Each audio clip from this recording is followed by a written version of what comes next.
Tamed, commonly known as the spirit wraith mage Bai Da, is a legendary figure who was originally just a gamer from Lam Tin, but due to betrayal by his lover and best friend, he was transported to this world. During a fierce battle in the deadly land of Moai City, countless spirits caused chaos, forcing both warriors and civilians to flee in panic. Amid the chaos, people saw that Bai Da was the player who had crossed the entire country alone. Bai Da's appearance immediately proved the huge gap between himself and others.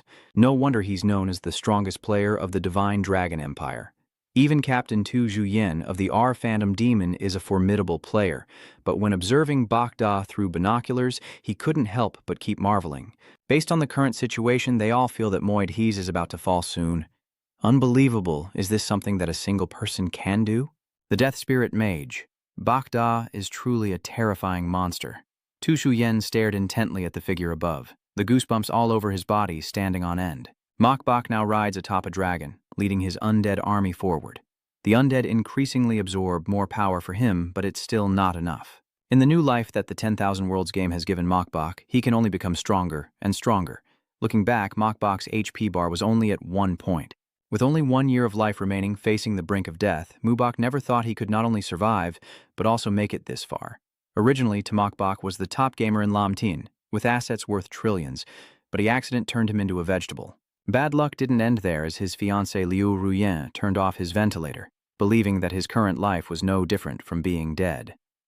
Ironically, Bak could still hear the voices of those around him, but he couldn't move. That's why he was the one who discovered that his classmate Zhao Huo was the one behind the Duke Nguyen bag theft to seize her assets.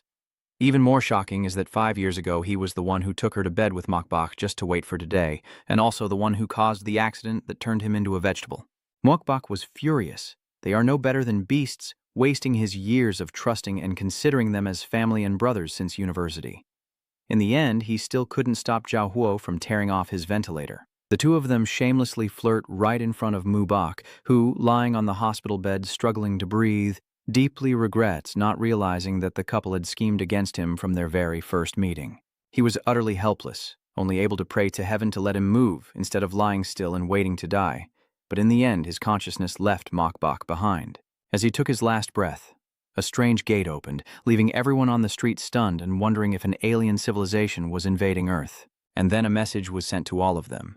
Congratulations to the Blue Star planet for being chosen to participate in the 10,000 Worlds game. All participants will start from zero and open a completely new life. The mass time travel will officially begin in 30 seconds. The documents related to the game have been stored in everyone's minds. Please recall them yourself. It really is like that. Suddenly, information about the 10,000 Worlds game appeared in everyone's minds. Although they had never read it anywhere before, everyone's attitudes were quite varied. Some people are scared, others are excited, but no one knows what the 10,000 Worlds game really is. Zhuhu and Nguyen had just finished joking around and lying on the bed when they received the notification, and he couldn't help but curse. Oh, damn it! Lam Tin was chosen to join the 10,000 Worlds game? I'm about to become a millionaire, and yet it says I can't bring anything from reality into the game? What the hell is this? Nguyen kept reading the notification over and over, which said that just one breath was enough to enter the game world. Then she started to worry that Bak might also manage to get in. Trio Hook snorted coldly after hearing this, not even bothering to consider whether he could hold on for another 30 seconds. Because with his current condition, even if he entered the game, he would just be a useless wreck. As the 30-second countdown reaches 0, humanity is teleported into the game, and Bak is no exception. It seems this is the opportunity that heaven has given him. If that's the case, Mobai immediately made up his mind that he couldn't die in this new world and absolutely couldn't give up. The great teleportation array was activated and pulled humanity in. Some scream in fear, saying they don't want to participate in this game and just want to go home. Others shout out of excitement, already tired of their current lives. The first place they landed was the Divine Hall of the Fallen. Now that they had arrived here, Bak realized he wasn't dreaming. Now you can stand up. Next, you received another notification. Welcome to the player from Lam Tin entering the 10,000 Worlds game, beginning the full body scan process. Once you enter the game world, your identity will become that of a divine envoy. Please confirm the name you will use in this game. Feeling alive again is truly wonderful. Bak quickly decided to use the nickname Bak Da, and, after finishing the naming process, began to awaken his innate talent. All participants in the 10,000 Worlds game automatically awaken their innate talents at the Void Spirit Hall. Innate talents are divided into 9 levels, from the lowest F to SSS. If you want to become stronger in the 10,000 Worlds game, having a powerful innate talent is essential, and since awakening is random, players have no control over the level of their innate talent. ManhwaCapped was no exception. He could only hope that his luck wouldn't be too bad. But unexpectedly, everything went even more smoothly than he had hoped when he successfully awakened the S-rank Forbidden Technique talent. The Heavenly Gift grants him several skill effects. The first is level enhancement. ManhwaCapped can upgrade any item by 1 rank without fear of consumption, and the effect is permanent. The second is sublimation, allowing him to upgrade any item by 2 ranks but will consume a certain amount of resources, and this effect is also permanent. Finally, there is the catastrophe, which allows you to upgrade any item by 3 levels by spending a certain amount of lifespan and adds a catastrophe attribute to the item. The effect is permanent, and the first time you use this skill, it is free of charge. The talent is complete, and now it's time to choose a profession. Basic professions are divided into 4 main categories: physical, magic, defense, and support. ManhwaCapped hesitated for a long time with his level-up talent, initially planning to choose a warrior or mage profession. But then a new notification appeared, indicating that Bakda's starting attributes were insufficient to meet the requirements, and the system was removing unselectable professions. Based on your starting attributes, the only profession you can choose is Death Spirit Mage. ManhwaCapped was very confused, not understanding why he was only allowed to choose Death Spirit Mage, and knowing even less about this profession. This game system is terrifyingly ruthless, completely denying him any chance to resist and directly ending the profession selection process. Thus, ManhwaCapped became a Death Spirit Mage. Holding that skull-adorned staff in his hand, he finally felt that this profession wasn't so bad after all, but then immediately realized something was off because his maximum health points were only 1. Is there a mistake? There's only 1 permanent drop of blood. So I just need to touch it lightly and go sell salt, right? And why is my lifespan only 1 year left? So even with an S-rank talent, it's useless. ManhwaCapped shouted in frustration, but the game system didn't bother to respond. If there's no way out anymore, then ManhwaCapped can only take a gamble. Didn't you say earlier that you had awakened a leveling talent? Therefore, he immediately requested the system to use the catastrophe skill to level up his main profession. To upgrade the Death Spirit Mage class by 3 levels, he needed to spend 100,000 years of lifespan. You have a chance to use the catastrophe effect without consuming your lifespan. Do you want to confirm using this opportunity? ManhwaCapped, without hesitation, pressed the confirm button. In this way, he successfully changed his class to the exclusive hidden class called Lord of Death.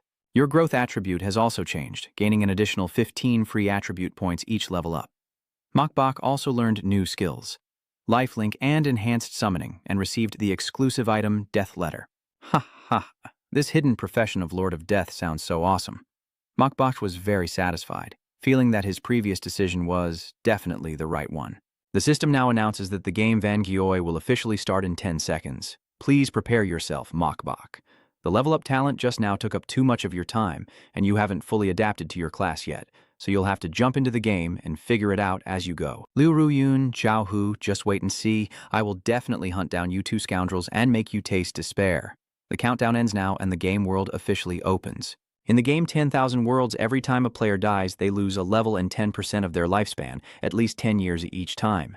But for new players protected by the newcomer village like Mubai, if they die, they only lose a level and their lifespan remains unaffected.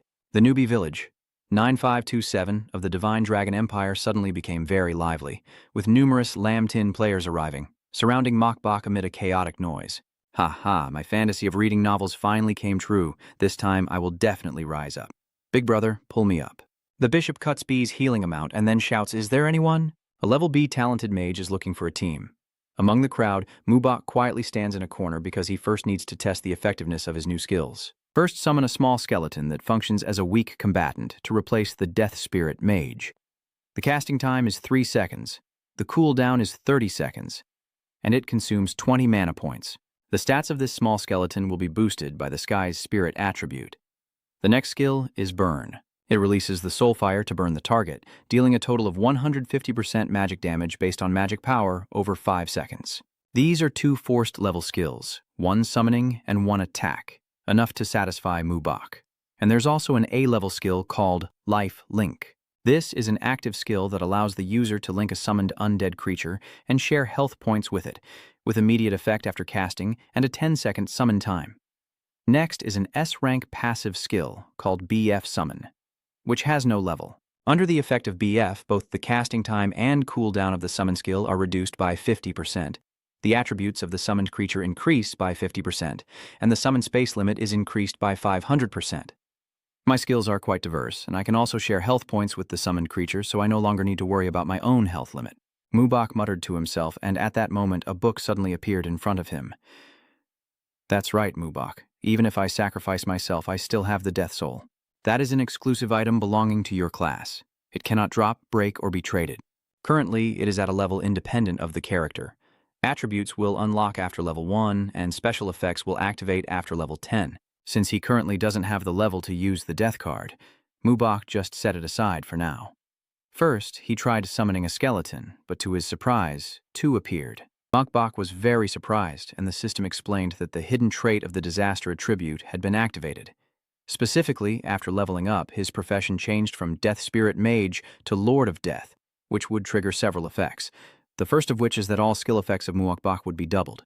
The second and third effects haven't unlocked yet due to insufficient level, but this kind of good fortune is rare. Mubok carefully examined the 2 skeletons he had just summoned. Although there were 2 of them, neither looked very strong. At this moment, a man passing by saw and made an offer to Mubok.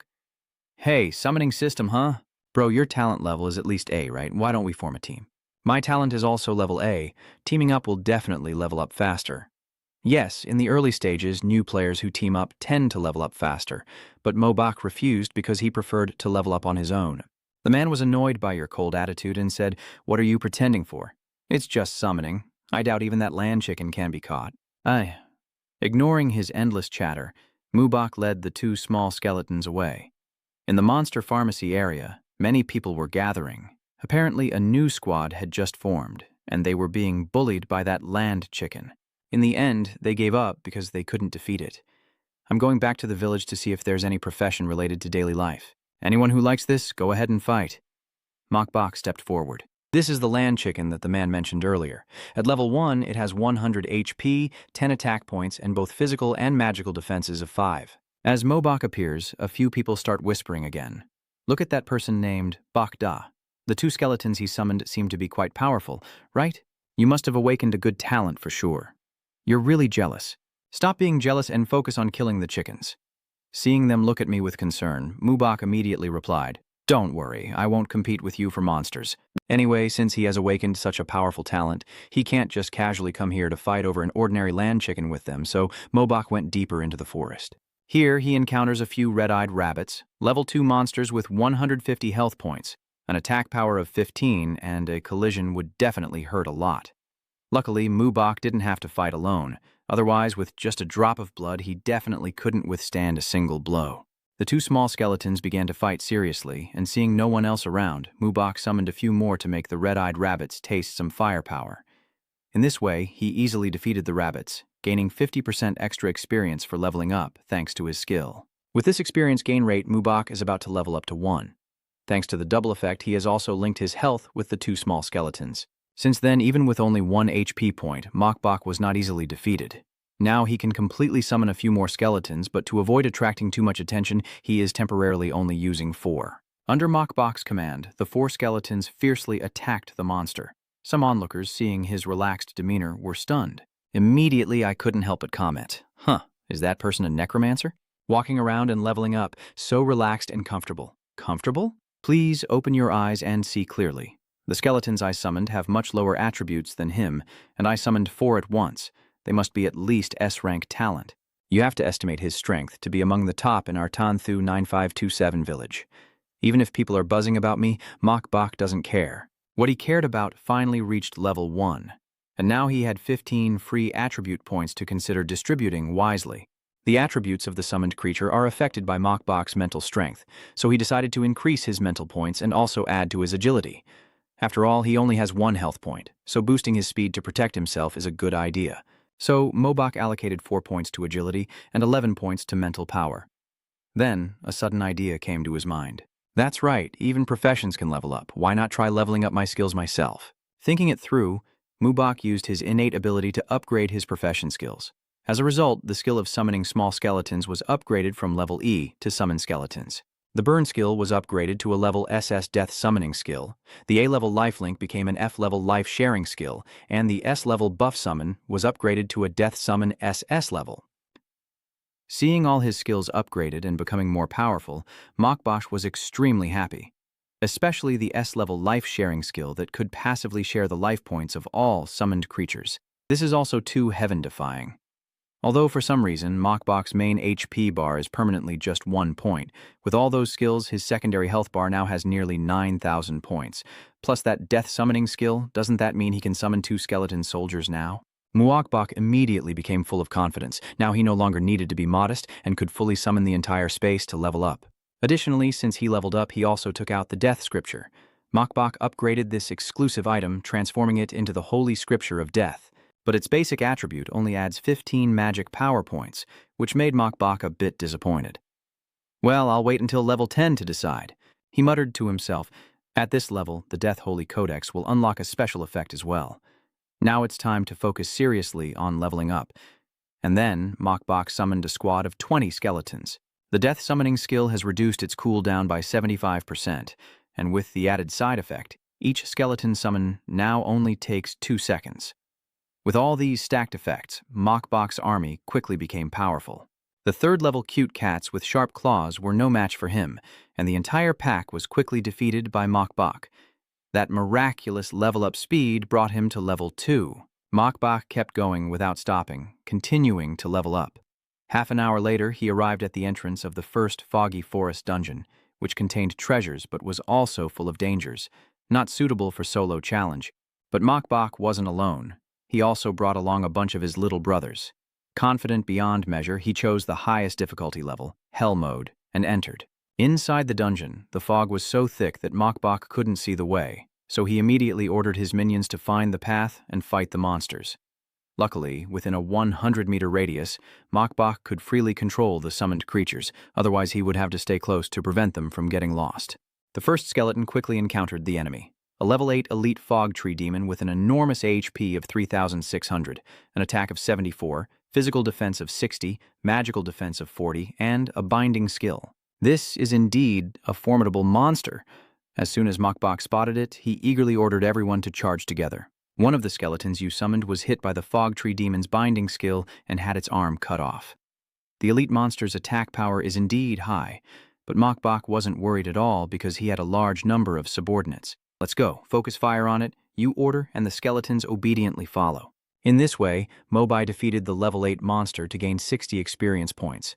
This foggy forest was originally a level 5 dungeon, but its hellish difficulty had increased the monster levels by 3, and all of them were elite monsters, so the experience gained from defeating them would not be insignificant. As soon as he thought of that, Mubok suddenly felt a chill down his spine. He turned around and saw a level 8 elite fog mist tree centipede trying to ambush him. Compared to the cursed tree, its blood is a bit thinner, but its attack power reaches 108. But Mubok didn't care about those numbers at all. The death staff in your hand glows brightly, striking directly at the target. At the same time, the skeleton army rushes forward to save their master. That foggy tree centipede was also quickly defeated by them. Mubok couldn't help but admit that although his current mental stats were 3 times higher than a normal undead mage, his magic was still weaker than the skeleton minions he summoned. At that moment, a level 5 black iron moss centipede belt dropped from the monster's corpse, with 30 durability and the effect of increasing 9 armor and 2 stamina. Because it was just an ordinary piece of armor, Mokbok looked disappointed, but he kept collecting them anyway, since they could be sold for money even if he couldn't use them. As he ventured deeper into the dungeon, more and more fog moss centipedes appeared. Mokbok stands at the command center, guarded tightly by his skeleton minions, completely unscathed by any enemy attacks. The chaos is intense, with both sides fighting fiercely without backing down. But in the end, Mokbok's side remains dominant. Not long after he reached level 5, and more equipment dropped from those monsters. From the wooden staff, the snake-tooth dagger, the tree scorpion leather armor, the level E binding skill book, and the level E suffocation skill book. Mokbok looked over them for a while and saw that only the wooden staff still seemed usable. The others were not very useful, so he would just upgrade and sell them later for money. The attributes of that wooden staff are still quite poor, so Mubak is just using it temporarily and will consider upgrading to a better weapon later.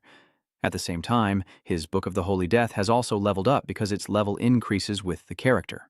At level 5, the basic attributes of the Death Holy Codex increase magic power by 75 points, all attributes by 25 points, and deal 100% more damage to undead creatures.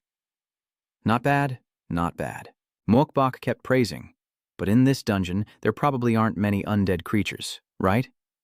Then he gathered all his summoning items. With his new weapons and equipment, Mubak was ready to challenge the boss, but since it's hell difficulty, fighting the boss would be even tougher. There is one silver level boss and 2 enhanced elites. The boss is the Fog Moss King Rattle, with a maximum HP of 88,000, attack power of 327, physical defense of 136, and magic defense of 98. Its skills are sequentially strangling, swallowing, spitting poison, and mountain earth shifting. Beside it are 2 fog tree centipede guards with 8,350 HP, 198 attack power, and a single skill called strangling. Mokbok hesitated a bit when he saw them. Just the boss alone had nearly 90,000 HP, plus 2 skeleton guards. I don't know if my skeleton minions can hold out, but whether they can or not, we'll find out by trying. So Mokbok immediately shouted for them to charge together. A great battle began, but the Fog Tree King was indeed formidable, as a single move sent one of Mokbok's skeletons to the afterlife. Although its power is enough to make you gape, Mokbok remains confident because no matter how strong it is, it's hard to resist his Bone Sea tactics. Every 2 seconds, Mokbok kept summoning more skeletons, and they kept advancing layer after layer. After a while, the 2 guards were defeated by him. The Fog Misty Vine guards have been dealt with, so that boss became much easier. Mokbok ordered his subordinates to focus all their firepower on it. Even he himself had to attack, but his damage was no different from scratching an itch for the enemy. Mokbok felt a bit embarrassed. He really should stick to commanding the undead army. King Jai also doesn't give up easily. Relying on its superior size and strength, it keeps launching attacks. With each attack, a skeleton is sent flying. Mokbok dares not slack off and keeps summoning new skeletons. The king's blood keeps decreasing, and from what you observe, it seems like he's about to unleash his final move. But what Mokbok didn't expect was that this boss's IQ was very high, and that deadly attack actually flew straight at him. Mokbok couldn't dodge in time and took this hit, but thanks to sharing life with the summoned creature, he was still able to stand firm after the attack. Hee. With my life resonance, my health limit is over 100,000 newtons. Do you think your damage can hurt me? Mokbok feels extremely satisfied as he taunts his opponent. Now it's your turn to counterattack. The skeletons concentrate all their strength into this final move and successfully defeat the Fog Tree Centipede King, earning their master 14,400 experience points. Seeing the centipede fall, Mokbok felt extremely satisfied. He raised his hand high and shouted loudly, "Efkin" softly. After this battle, Mokbok became the first player in Tanthu Village 9527 to defeat a boss alone and receive a basic soulstone and gold. At the same time, the announcement that Bokda's ID was the first to defeat a white-silver level boss alone was sent to the entire new player village, 9527. Most of their reactions were of shock, wide-mouthed in amazement, which was understandable since while most new players were still struggling with small monsters at the edge of the forest, Mokbok had already defeated a level Bakengan boss alone. Now everyone is curious about who Baiye really is and what kind of supernatural talent he awakened that gives him such terrifying power. Is the gap between people really that huge? This game of 10,000 worlds is so unfair, I can barely defeat the small ones myself. People are out there fighting bosses alone. What kind of logic is this? That's right. Before crossing over, I worked tirelessly like a horse, but after crossing over, I was just a target dummy. Nearby, Fong Diep Tiu Tiu and the armored girl from Thien Ha were also fighting monsters. After reading the notification about Mubai, that armored girl seemed disappointed. Turns out defeating the boss alone triggered a server-wide announcement. If I had known earlier, I would have let Feng Diep take down that black iron boss himself. It's okay. There's still a chance behind us, Feng Diep replied as he struck the monster in front of him with force. Bokda is much stronger than me. He's a white-silver level boss, and I am no match for him now. Besides, even though Feng Diep seems modest, he himself has awakened an S-level talent, yet he still struggled quite a bit fighting the black iron boss. Therefore, they guessed that Bokda's talent must be at least SS level. Hearing this, their 2 other companions, Ave and Manhwa Duong, felt very excited. SS talent level? Then he's really strong, Sister Fu Hayap. Do you think he can join our team, or should we try inviting him? Fugiap never thought about this before. But hearing Hua Duong say that, she also wanted to try inviting a top expert to join her team. After all, she was very confident that no man had ever been able to refuse her invitation. But Fugiap really miscalculated. After that global server announcement, Mokbok received many friend requests. After all, everyone wants to cling to a master's thigh, and Fugiap's invitations are just among those. Mokbok had no time to care about them and decisively rejected all of them. At this moment, he examined the reward he received after defeating the boss. A basic soul stone. It is a special item that, when absorbed, extends lifespan by 30 days, but if he dies, he will lose 1/10 of that time, with a minimum of 3 days. Since Mubok's original lifespan was less than a year, his eyes lit up when he saw this item that could extend his life by 30 days. So if you upgrade them, wouldn't you be able to extend your time even more? So Mubok quickly upgraded them from basic to intermediate level, making their effects even stronger. A gem that extends lifespan by 120 days. Mukbok has a total of 6, almost adding up to 2 more years of life. This is truly good news for you. Mobok suddenly has a new goal in the game, which is to gather as many soul stones as possible. Speaking of the equipment dropped during dungeon runs, those 2 skill books are not useful to him. Among the remaining items, only the poisonous ring has some effect, so Mubok also decided to upgrade it. After upgrading, it became a gold-level poison ring with a maximum durability of 100 points, increasing magic power by 30, agility by 10, and spirit by 10.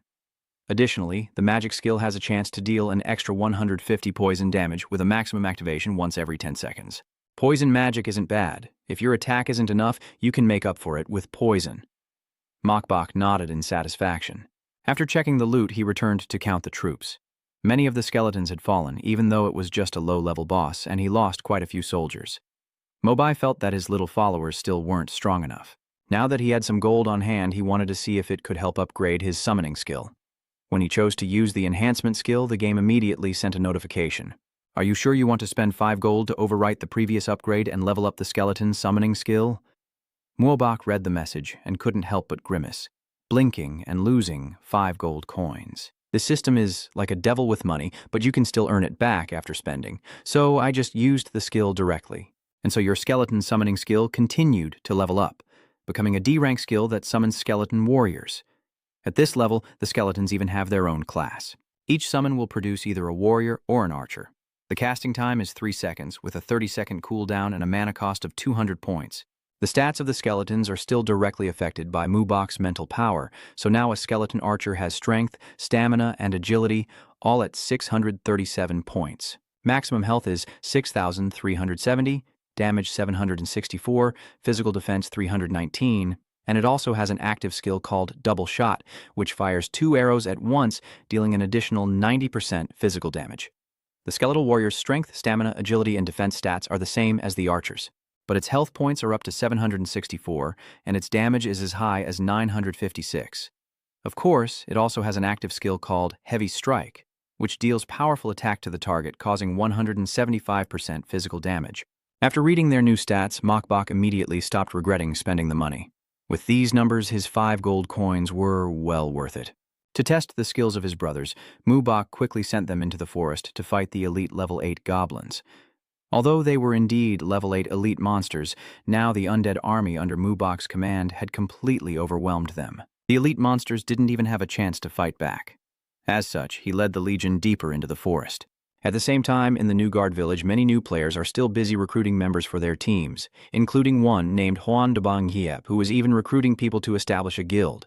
At first, when they heard about recruiting guild members, the players weren't very excited. They had already crossed into this world. No one wanted to go through the feeling of being a subordinate to others again. Unexpectedly, Juan Du then revealed his S-rank innate talent to boast. In the multiverse, his character is a natural leader with exclusive S-rank talent, capable of founding a guild for free. Guild members gain an additional 20% experience points, a 20% increase in item drops from monsters, and a 20% boost to both physical attack and magic power. The stronger the guild's overall strength, the greater the effect of this upgrade. At this point, the expressions of the other players immediately changed. Damn. Members gain an extra 20% experience, 20% more item drops from monsters. So powerful. S-rank talent really is too strong, adding 20% attack and magic power as well. Then I'll join. Juan Do's invitation immediately became a tempting bait. More and more people want to join. Just as he became the center of attention, a new announcement was pinned across the entire server. That message is from Fujiya saying Brother Baya wants to add you as a friend and has something important to discuss. Are you okay with accepting? The new players, after reading the announcement, started to get excited. They struggled to defeat dozens of monsters but barely earned any coins. This wealthy guy once again spends 10 gold coins just to send a message. Truly a rich kid. Even Heng Tu, after reading the pinned announcement, had to wonder where this wealthy armor got so much gold. And who is Bakda? I must see how talented he really is. On the other side, Mubai also received a notification. Curious about who would spend 10 gold coins just to contact him, he immediately accepted the friend request. On the other side, Fu Giap immediately sent a message. Bakda, I will give you 100 gold coins at a time. All your equipment and skills, I will handle everything. Are you interested in joining my team?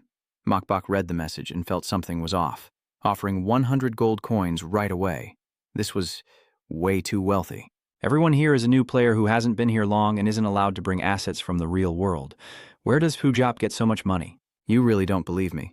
So Mubok replied, how do you have so much money? Why should I believe you? Fujap also had no intention of hiding anything and honestly told him that he possessed an SS-level wealth god talent. Money to her is just a number. As long as Mubok agrees to sign the team contract, he can have as much money as he wants. To clarify, Pugiap's first talent is called Coin Shake. She can shake the coin tree 6 times a day to randomly receive between 1 and 999 gold coins, and sometimes even special items. The second is Abundant Resources that increase the daily carrying capacity of the equipment by 1%. And the third effect is called Pointing In and Out. This means that whenever the protector dies, they won't drop any gold or items, so even if bad guys try to kill her, it's useless. Wow, this divine talent is really too powerful. Mubok couldn't help but shout out loud. Getting this kind of divine talent is like making money just by doing nothing. Facing an invitation from someone like that, it's really hard to refuse. I'm still very cautious because forming a team could bring a lot of trouble and might expose us, so at the beginning I prefer to level up alone for safety.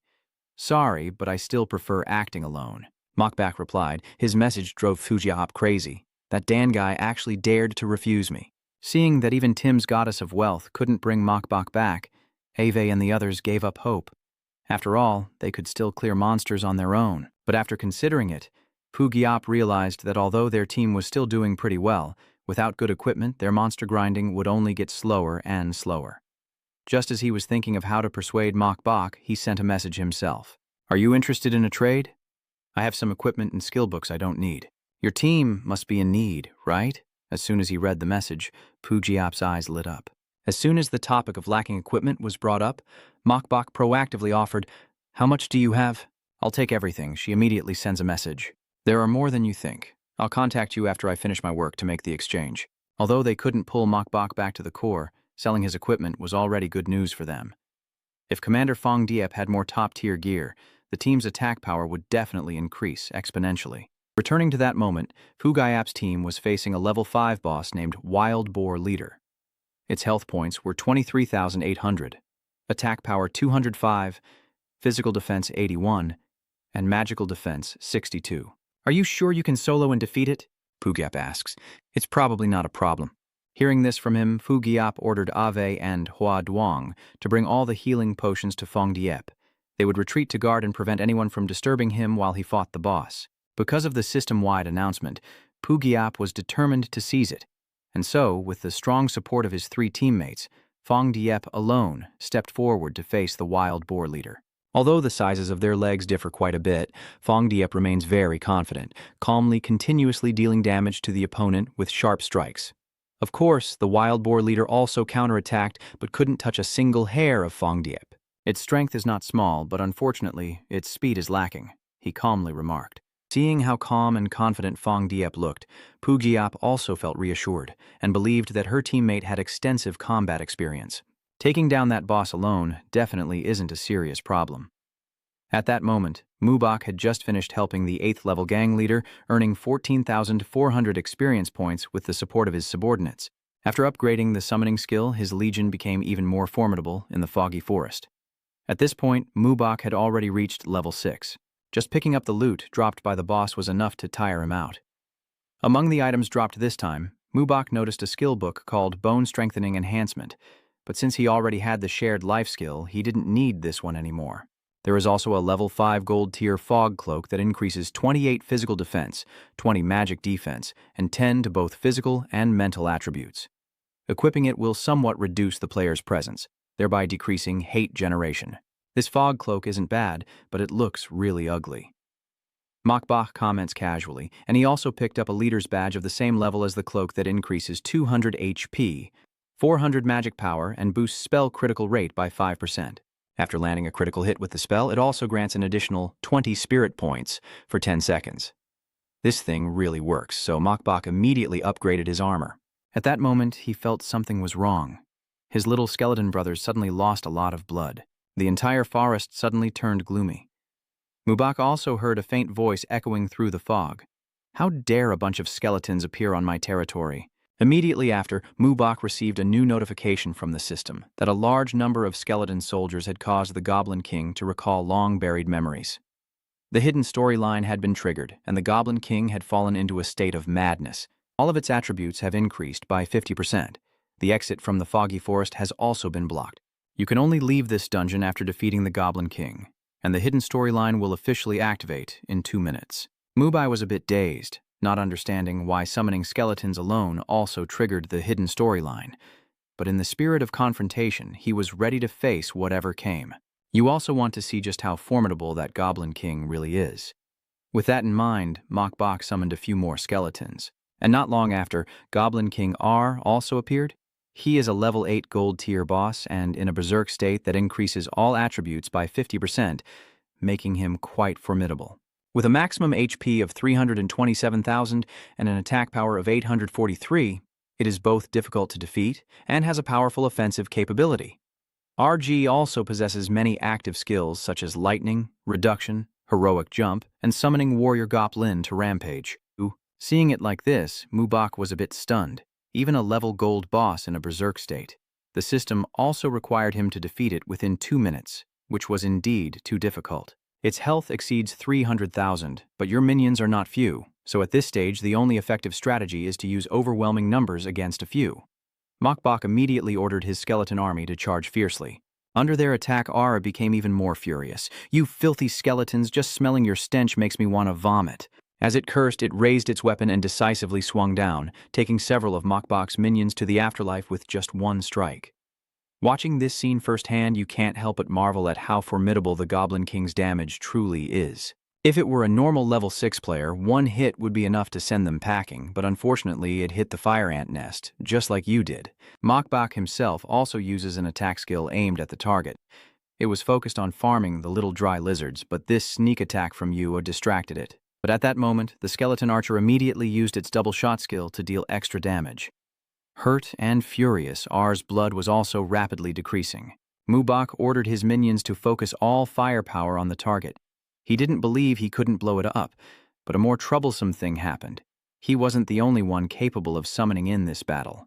The Goblin King also has that ability and has summoned many goblin warriors, all in a berserk state.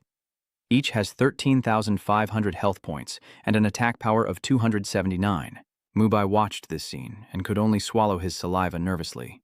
You're also playing the summoning game with your minions, and they're all in a berserk state. Then it's a bit difficult for me now. R's fury has reached its peak. "Damn ghost mage, I've led the clan members to hide in the foggy forest." It roared in anger. "Why won't you let go?" Finally, it went berserk and charged. The knights shattered him. Reg lands a powerful blow that causes the ground to shake. Mokbach quickly steps back, feeling the pain, but luckily their life force is connected. Then he prepared to cast the summoning spell again. Mokbai ordered the knights to fight quickly and decisively, taking down these weak enemies first. They hear the master's command and rush forward together. Then Mokbach follows up with archers shooting arrows. The goblins are hit one after another, suffering painful hits. Our dying Yen Khan affirms, "No, I will not lose." Then it roars again, "I will definitely not become your slave again." The system immediately appeared, announcing that Goblin King had activated the Berserk mode, increasing attack power by 150%, attack speed by 50%, and reducing defense by 50%. Mokbach sneered contemptuously and said, "Don't talk nonsense, system, just announce it again." Tanthu Village number 9527 congratulates player Fongdeep22 for being the first to solo defeat a level copper boss. We hope many players follow suit to receive abundant rewards. Mokbok looked up to assess the situation. The first kill had already been snatched away by someone else, and in the end he decided again. All right then, I won't risk losing everything over her. Mobok launched an attack that severely damaged Ryu. Charging forward, it kept losing health and finally fell backward. Ryu was amazed as blood shot out from her body. After reading the achievement list, even Mokbok himself was impressed.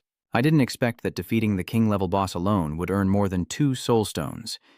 He glanced back and asked, "No loot drop?" Mokbok asked himself, could this be related to the hidden storyline? Meanwhile, Hengtu was overjoyed, thinking this was the treasure to extend life. The guild leader is truly amazing, and the 2 subordinates are both praising him. The guild leader is the #1 expert of the Tanthu 9527 village. That's right, Bokda was just lucky. The Tanthu village system announces that Feng Diep Tiotia is the first to solo defeat a bronze-level boss, causing the subordinate to immediately show his anger. Feng Diep is just lucky. Now we're going to find the golden boss. Do you really think I'm invincible and can kill anything? The system continues to announce, congratulating Baida for being the first to solo the golden-level boss.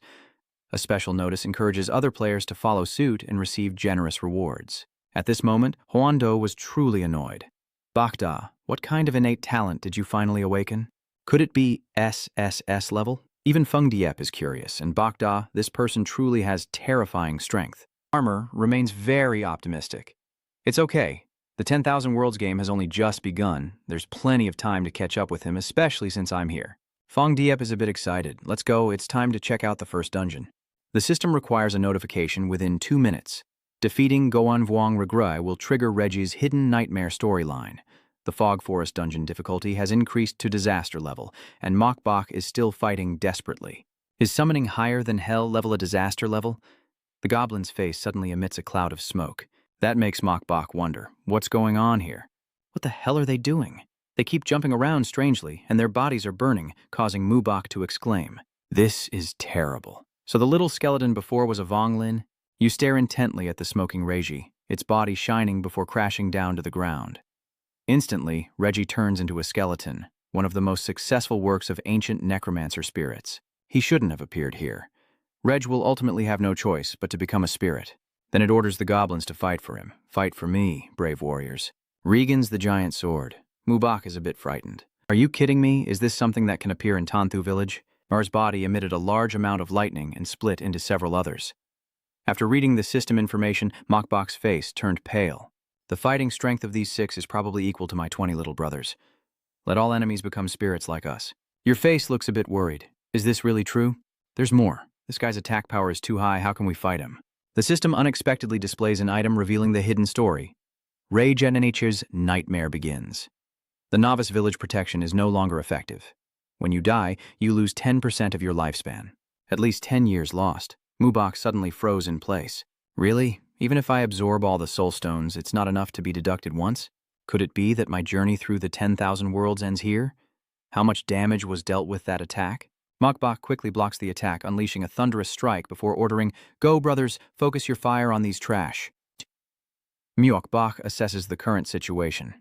Currently, the spell can summon 20 skeleton warriors, which is not enough. Its defense is too strong. Therefore, he calculated that unless the skill levels up one more time, he should first swallow a gem to check how much lifespan is needed for the upgrade, then take out a few mana stones, and the system announced that 15 mid-level soul stones were absorbed successfully with less than 6 years of lifespan remaining, upgrading the skill and summoning soldiers. It is suggested that after this skill upgrades to level C, 3 branches will appear: summoning skeleton warriors, summoning skeleton assassins, and summoning skeleton mages. Choose the direction of the catastrophe you want. Mubok read and felt exhausted. More branches too? Skeleton warrior, that's the best choice. Plenty of health. The information on the system panel makes you wonder. With such a huge bump, is it really reasonable to assign it to a C-level skill? The power within Mubok is overflowing. Skeleton warrior, I can summon you too. Let's see who can call more. Charge in and take this guy down. The charging knights immediately wounded Reg. Brothers, try to hold them off for me. The continuous deduction points keep appearing, Mokbok excitedly demands. Finish off the 2, then add 2 more. The more, the better. Unleash your fury. I am the true king of the skeletons. System alert, reminding R to enter berserk mode. Attack power increased by 50%. Attack speed increased by 50%, while defense decreased by 50%. But Mubok shows no fear, lowering both defenses. Aren't you just speeding up your own death? Shoot the 2 arrows, gather the brothers, it's the final round. Then he ordered the soldiers to move out. R roars wildly, I will not accept this. At that moment, the system announced that defeating R would grant additional points. Mokbok was a bit surprised. I see the experience points. Am I about to level up to 9 right now? The system announces, congratulations on becoming the first player in Tanthu Village 9527 to solo defeat the Shadow Gold boss. Rewards include 40 basic soul stones, 60 gold, and Mubok is amazed as 40 system crystals appear again. Reminder, the Tanthu Village announcement is about to be made. Congratulations on completing the first Fog Forest dungeon in Tanthu Village number 9527. A random reward of 5 level 1 attribute gems and 5 golds leaves Mubok stunned. After grinding through this level, it adds over 13 years to his lifespan. System notification, congratulations on completing the first Hell difficulty Fog Forest dungeon of Tanthu Village, number 9527. Rewards include 20 basic soul stones, 20 gold, and a reminder that Tanthu Village's announcement is coming soon. However, Mokbok noticed something was off. Why was it Hell level? It's obviously through the Calamity level. The entrance to the Foggy Forest is right in the middle of the battle. Huan Du asked, the guild is recruiting for the dungeon. Does anyone want to join? They started to get lively. Big brother, I want to join the guild. Everyone around looked amazed. Upon closer inspection, these brothers were actually fully equipped with complete gear. So they are the wealthy ones after all. The ongoing gossip spread. They say a full set of level 5 equipment like this must have cost quite a bit. This guy is really rich.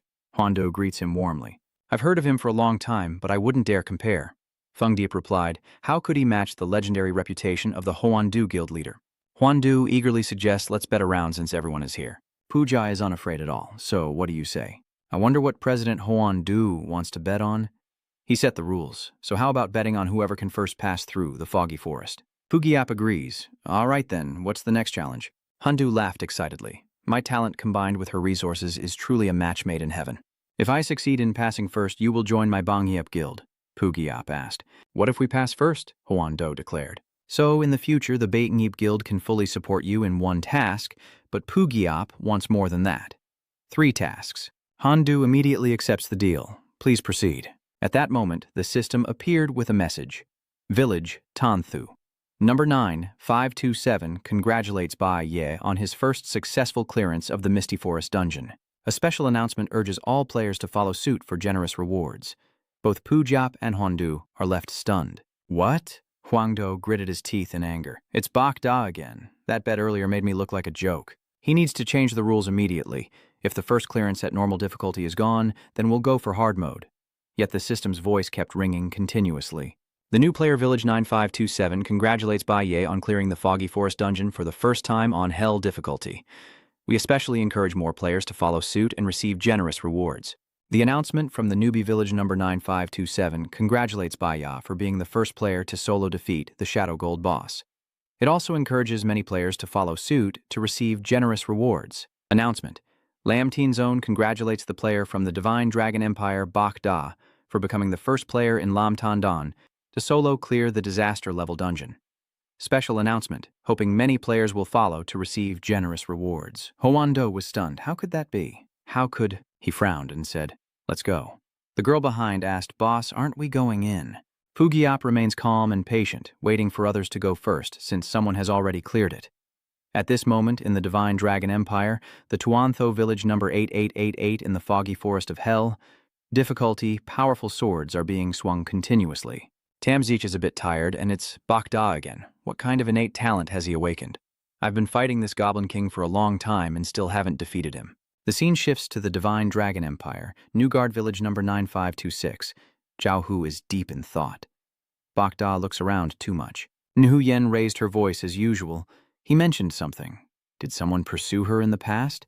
No Yen guessed. Why do you want to throw me out again? Zhao Hu deliberately mocked. Don't you feel upset?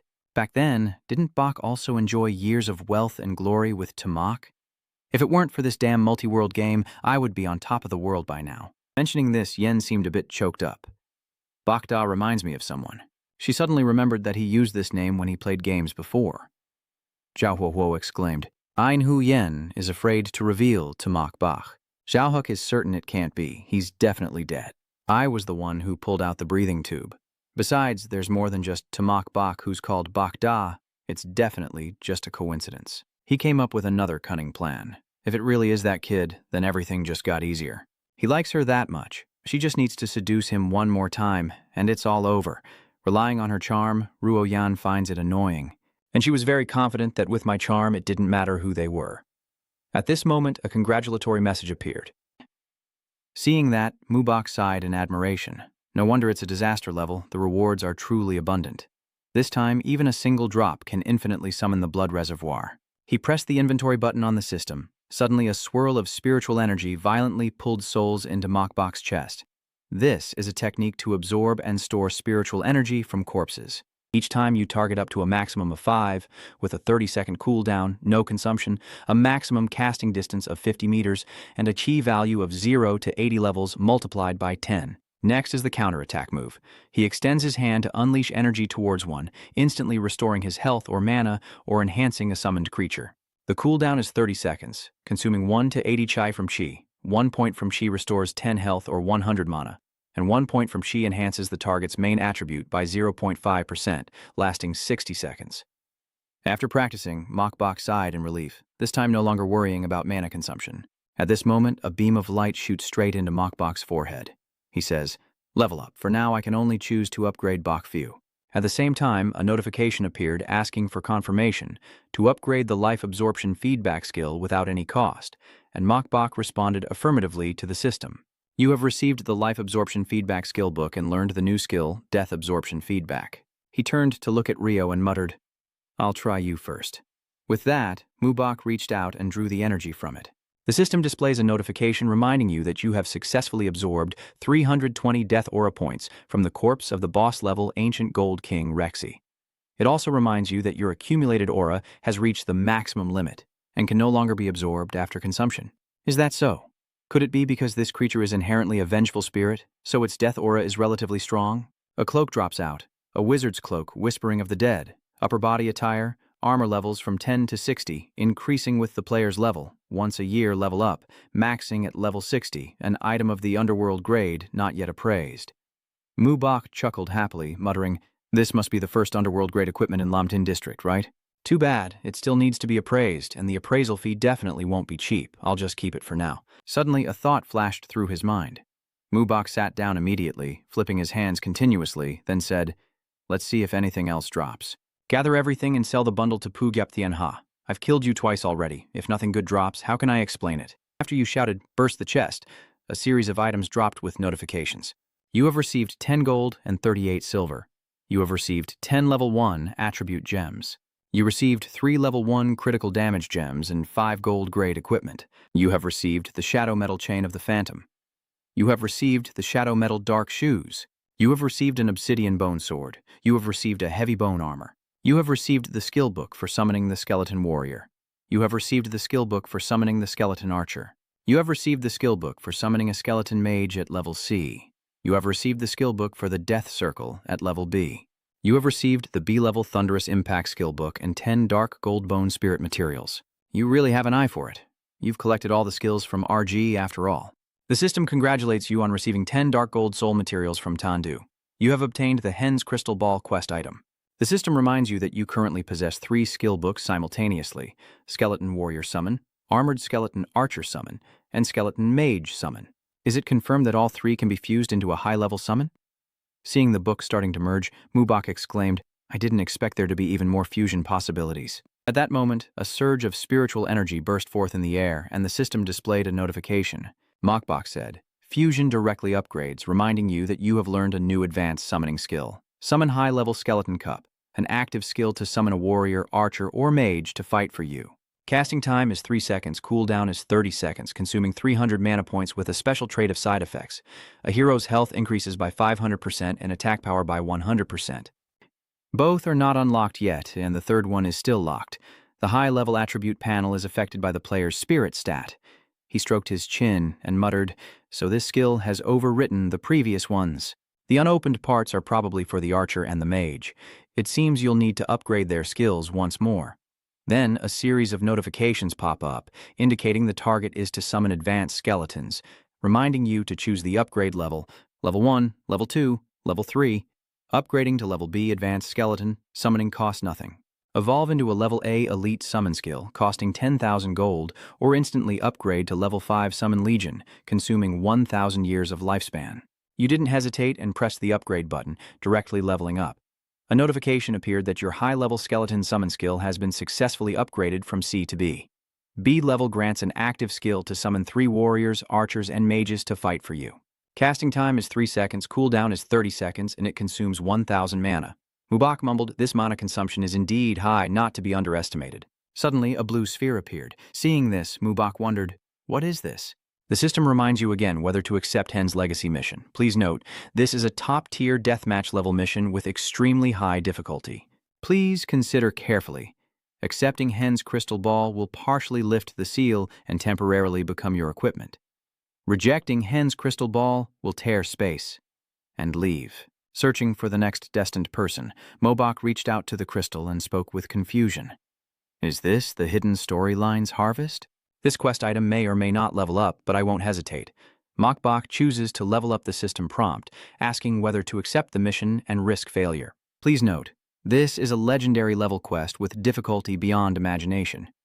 Consider carefully, accepting Dylan's crystal ball will partially lift the seal and temporarily become your equipment. Refusing Dan's crystal will tear space apart and leave, searching for the next destined person. Accept. As soon as you shout, a powerful shockwave occurs. The mighty green dragon appears, roaring fiercely, and the system pops up, notifying you that you have accepted the legendary quest to eliminate the dying Lan. Your level is too low. Please reach level 30 within 1 month to unlock the first mission stage. Note that if you do not complete the mission in time, you will lose Dan's crystal ball. Dan's crystal sphere can only reveal the true name of the accessory Bao Chao after lifting the seal with a level 0 to 200 item grade, a durability of 1,000 over 1,000, basic attributes of level 5, 50 magic power, 20 all attributes, 1,000 health, 2,000 magic, and an effect of 200. A 20% increase in magic critical hit and a 50% critical damage boost, with 2 sealing states and unclear effects, 3 sealing states. The effects of the special sealing skill will be unlocked after entering the first mission stage. Watching that scene, Mokbach chuckled softly and said with admiration, "The critical hit bonus is really impressive." He placed his hand in front of the orb, smiling brightly, and said, "This harvest far exceeds my expectations." After speaking, Mubak turned around and muttered, "It's time to meet Fuheap the Great." "Over here," Hua Duong asked Fuheap, "when will we enter the dungeon?" "Hongdo Banghiep has been there for a long time," she replies. "No rush, let's wait and see." At this moment, Mok Bach comes out from the space, and Fugiap happily exclaims, "Bach, brother, you finally came out." Seeing this, he thought to himself, "Are they just waiting to give me the money?" Then he spoke up, "Are you all still waiting for me?" "No, have you brought the items? Or should we switch to another place to trade?" Mok Bach dejectedly replied, "No need, let's leave it at that." Suddenly, he reached out, and some lingering shadows appeared, causing everyone to panic.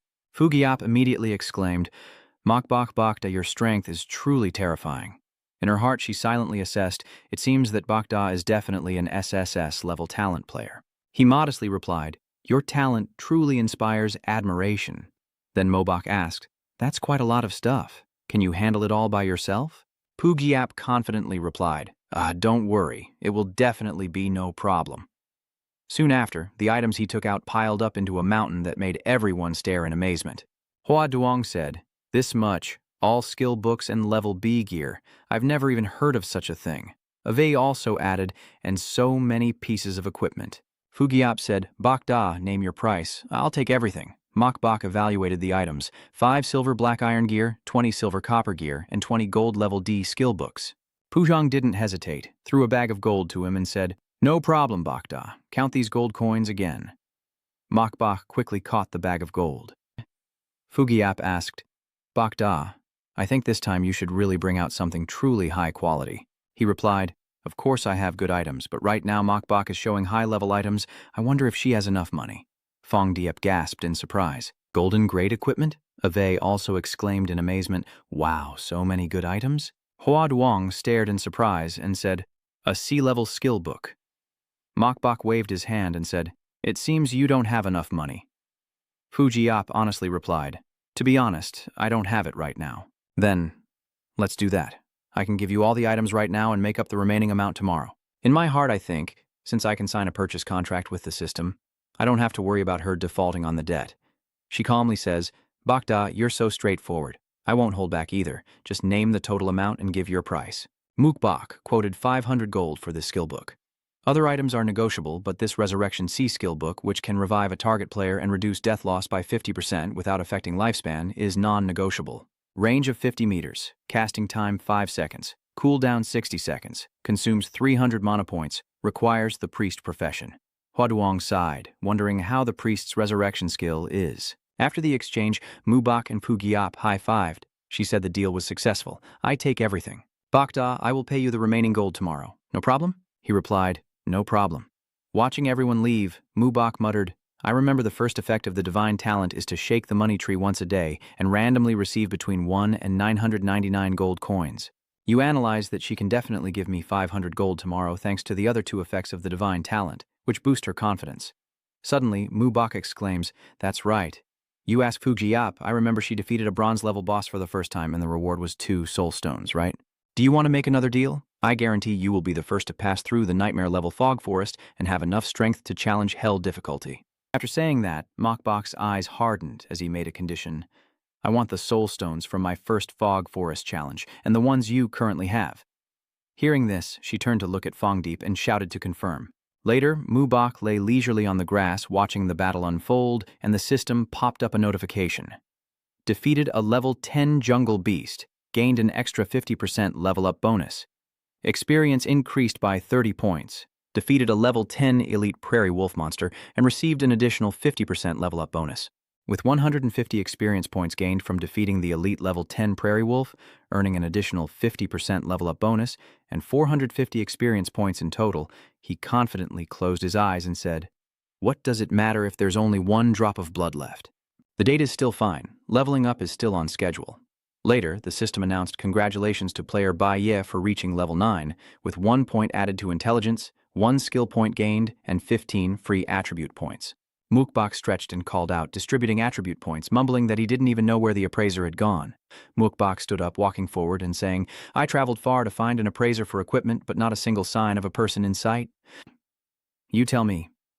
The appraiser is peacefully doodling instead of staying in the shop. What inspiration does he get from running out to the prairie?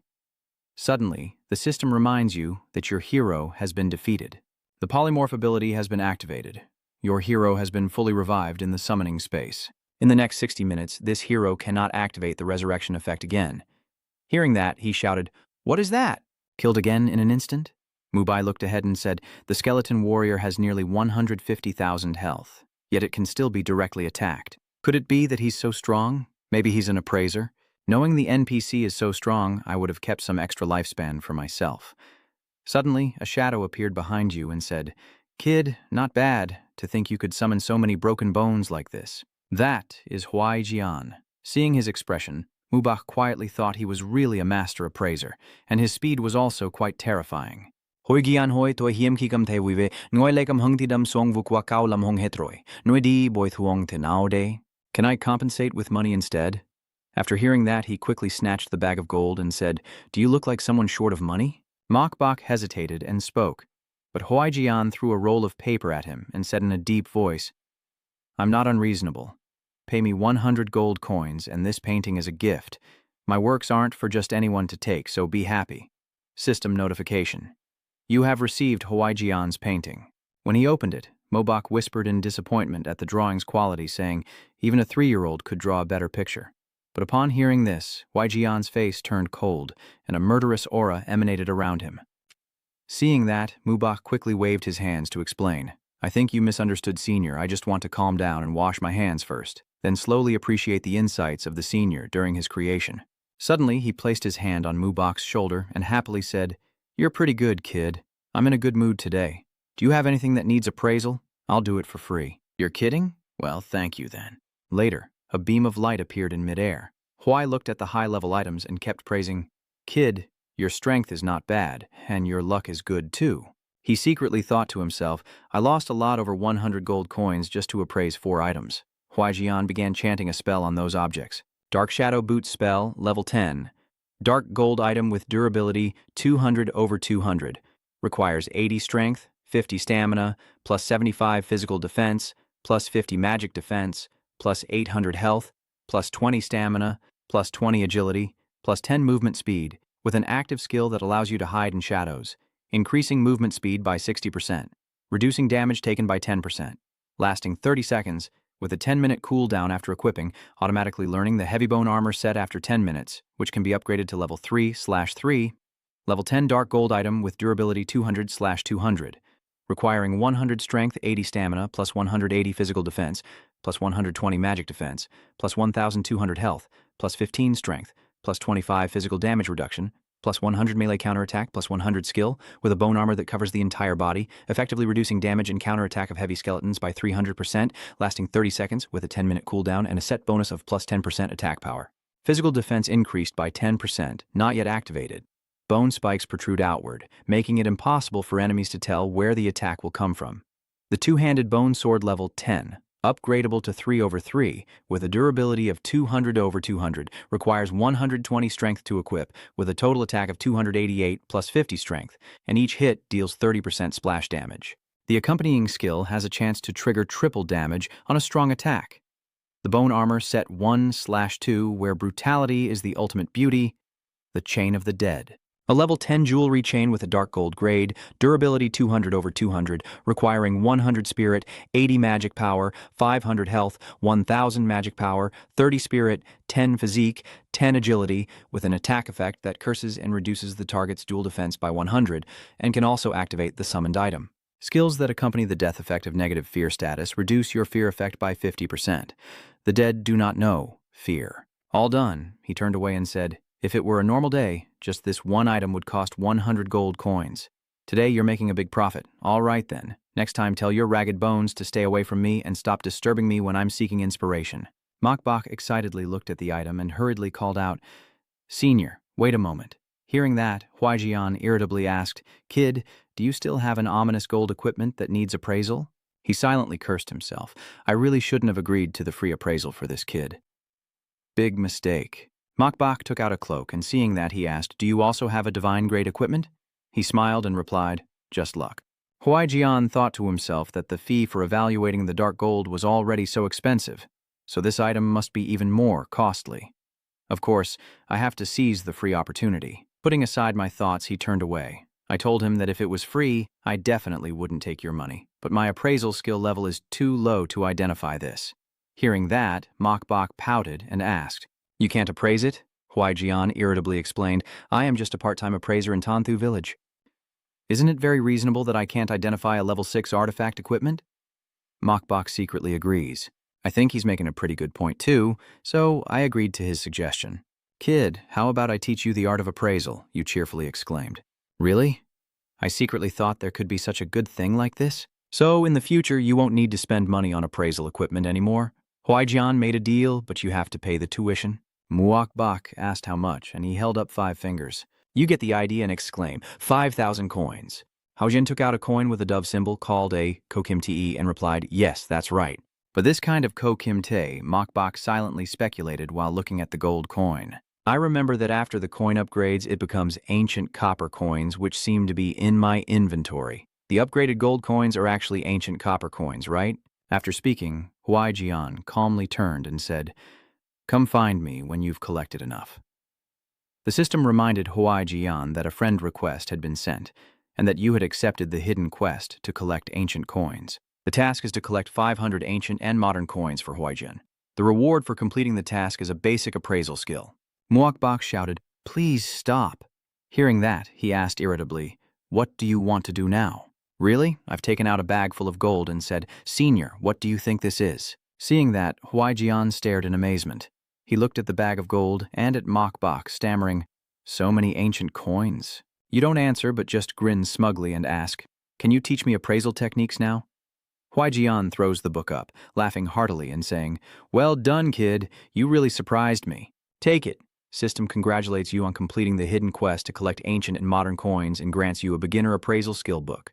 Then, he suddenly jumps into the air and calls out, "Kid, when you have collected 10,000 ancient and modern coins, contact me again and I will give you another surprise." The notification pops up, informing you that you have accepted the hidden quest to collect ancient and modern coins too. The task is to gather 10,000 ancient and modern coins for Huaijian. The reward for the mission is still unknown.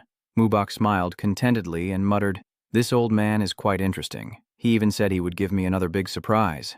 You look at the book being uploaded into the system for leveling up and say, a basic appraisal technique is still not enough to satisfy me. Immediately after, a beam of light shoots straight into Mokbok's forehead. The system pops up a series of notifications. Congratulations, you have learned the intermediate appraisal technique. After learning the intermediate appraisal technique, you will gain the subclass of intermediate appraiser. Congratulations on changing your class to the hidden subclass of intermediate appraiser. You have learned a new skill, intermediate appraisal technique. The player with the White Knight class has a secondary profession of intermediate appraiser. The intermediate appraisal technique skill, the intermediate appraisal technique is not above 10,000. As your proficiency with the skill increases, your chance of successful identification will improve slightly. The success rate for identifying dark gold items is 60%, and for cursed items it is 10%.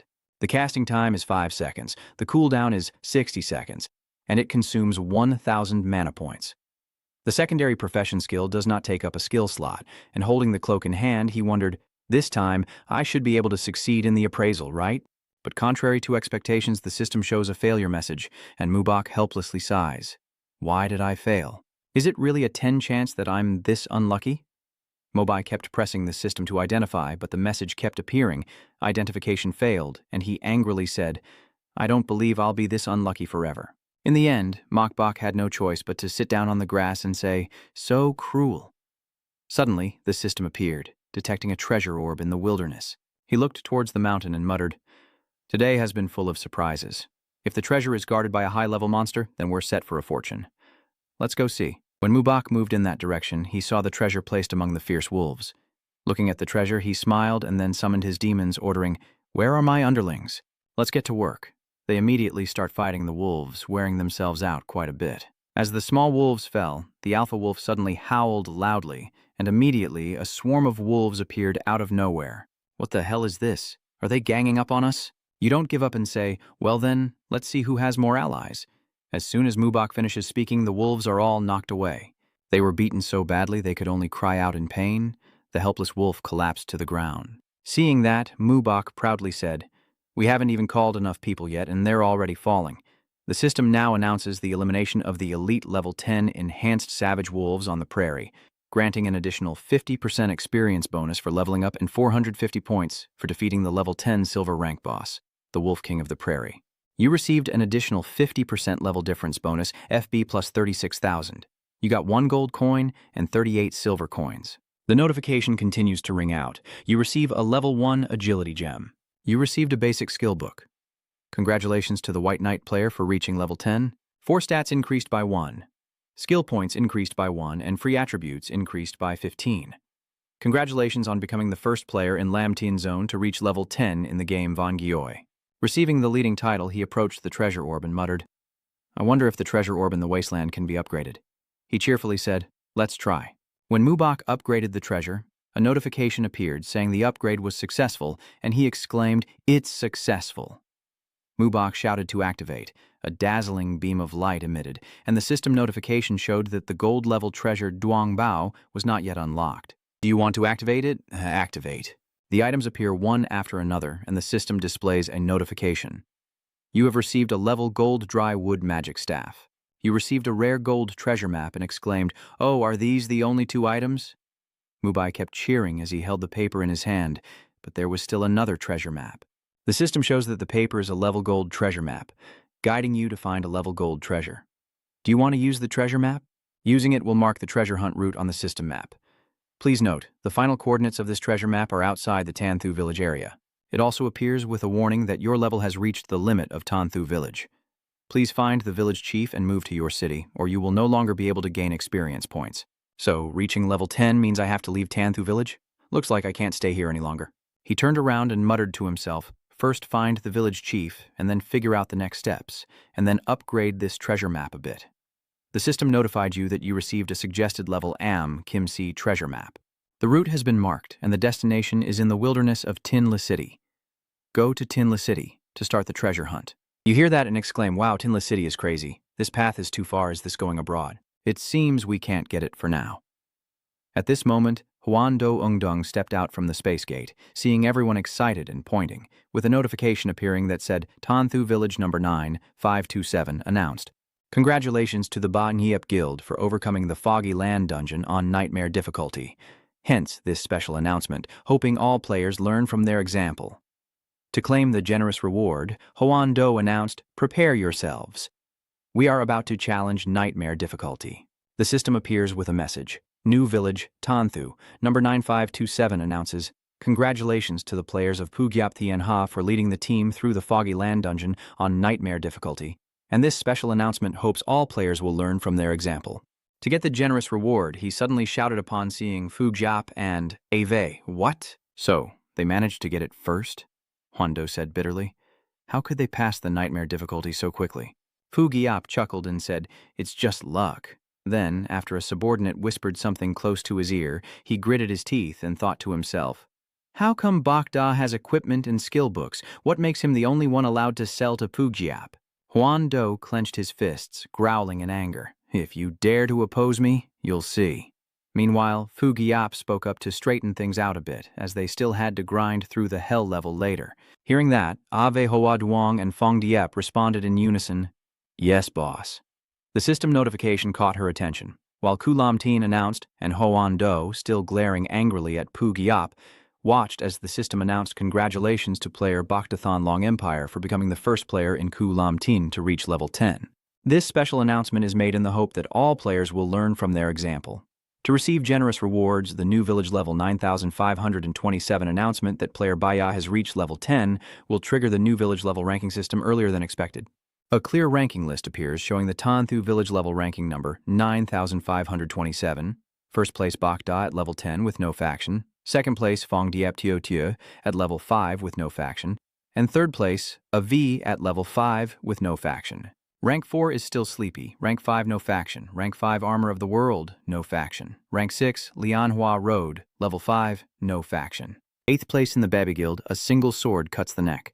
Level 5, Guild of Great Deeds. 9th place, Chicken-Flavored Rice Cake. Level 5 Guild of the Top 10, Milk White Snow. Level 5, Guild of the Top 10. Then Hoan Do turned his back and walked away angrily, saying, "Don't get too proud, just wait and see." Hua Duong spoke with admiration on his face.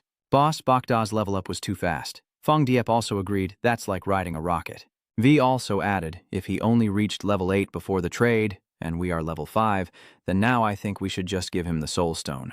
Someone like this maintaining a good relationship is still very important. She started to move and said, "We can act freely for now, I'll go back for a trip." Everyone shouted in unison, "All right." When they arrived and met Mu Bak, Pugyap cheerfully said, "Brother Bakda." She handed him the bag of money and said, "This is your first reward for completing the mission. You received 10 basic soul stones. Don't forget me when you get good stuff in the future." Mokbok politely responded.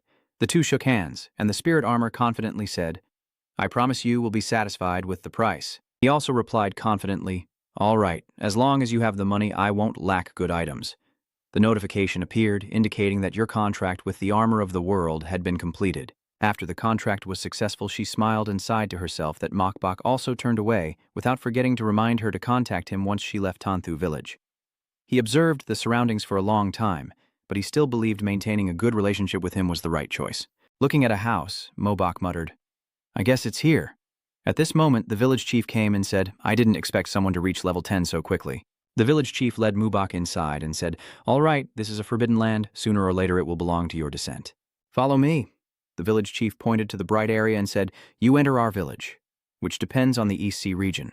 The map and a cityscape appear. This is one of the 10 major first-level cities in the Divine Dragon Empire and also the most prosperous coastal city in the empire. When you reach the middle of the light, your entire body is surrounded by energy circles, he continued. The real beginning starts only when you arrive at the East Sea region. Then thank you, village chief. I will return someday if fate allows. After finishing his work, the village chief slowly leaned on his cane and sighed as he stepped outside, muttering, "The chaos of the divine forbidden land is coming soon, and I don't know how many will die this time." The scene shifts to another place where Nu Yen and Trio Hook are walking together. He spoke up saying, "It's him again." Zhiyuan asked Nu Yen if the name Bai Ya really refers to Mok Bak. She heard that and said dismissively, "What does it matter to me?" Then Nu Yen looked seductive and said, "If he's that strong, as long as I get to meet him, he definitely won't escape from my hand." At this moment, Mobok was teleported to the East Sea realm. He sighed. This world feels so real. Muakbak wandered around muttering, "Leaving Tanthu village and I didn't even get a single reward." Suddenly, a notification appeared, indicating that the level of the death scripture had increased to level Amir. Seeing this, Muakbak exclaimed, "Oh, the death scripture has also leveled up to level 10?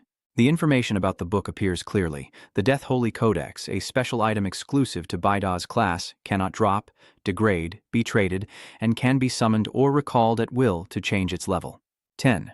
Follow the character, basic attributes, magic power increased by 300, all attributes increased by 100, damage dealt to undead creatures increased by 100%.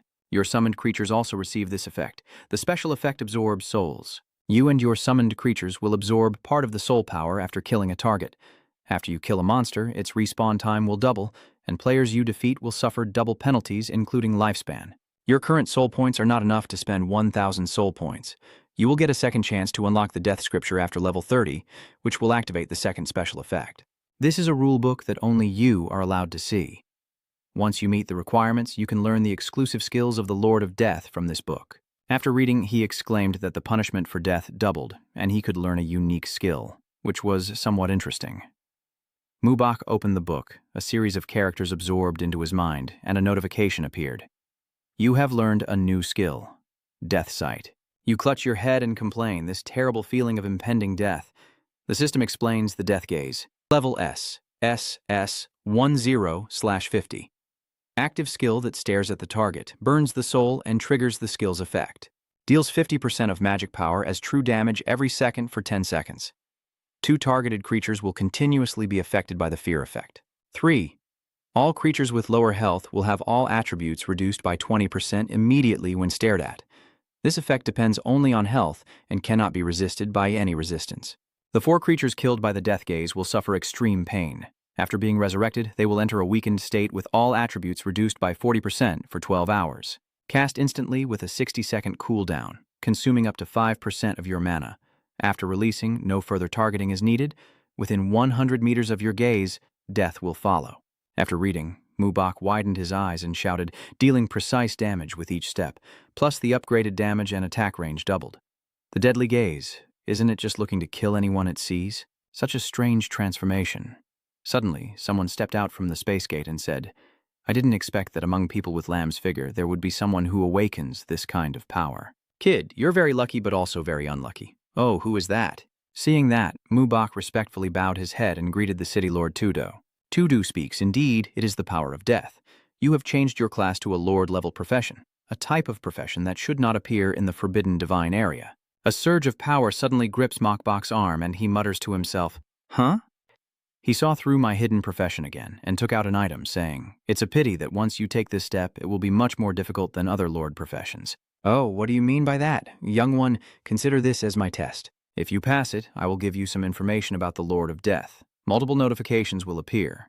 You received the Forgotten Badge quest item. You have accepted the execution mission. Tsuto's Trial. Mission objective. Surpass the Forgotten Land and achieve 100% exploration. There is no punishment for failure. Mubak looked at the item. There's no punishment for failure. Could it be that I just couldn't pick up a divine-level quest? Then I looked up and saw that Tudo had disappeared. The item vibrated and a countdown appeared on the system. 4 minutes and 58 seconds until teleportation to the Forgotten Land. He exclaimed in shock. No way, a 5-minute countdown? No time to prepare, and I was about to embed a gem into my equipment. Mubak said in confusion, Can someone kindly tell me where the teleportation array of the Forgotten Land is? Later, he was taken to a desolate, ruined place. The system announced that he had entered the Forgotten Land. Notification. Tudo-Cook's trial mission has officially begun. Survive the Forgotten Land within 72 hours and achieve 100% exploration. Mokbok exclaimed that he had to clear the trial within 72 hours. As he finished speaking, he summoned the skeletons. Then give the order and summon your little brother quickly, or you won't feel safe. From a whirl of light, many skeletons fly out. This is a skeleton mage with a spirit level of 5, agility of 580, stamina of 20,640, magical power of 10,160, physical defense of 1,693, and the fireball skill. The E-level 9 fireball casts a fireball to attack the target, dealing 220% of magical power as fire magic damage. Casting time 1.5 seconds, cooldown 30 seconds. Mubak happily laughed and said, "Now I have more minions with fireball magic, and this time their firepower is even stronger." Suddenly, a bunch of skeletons burst out of the ground, and he wondered what kind of strange thing this was.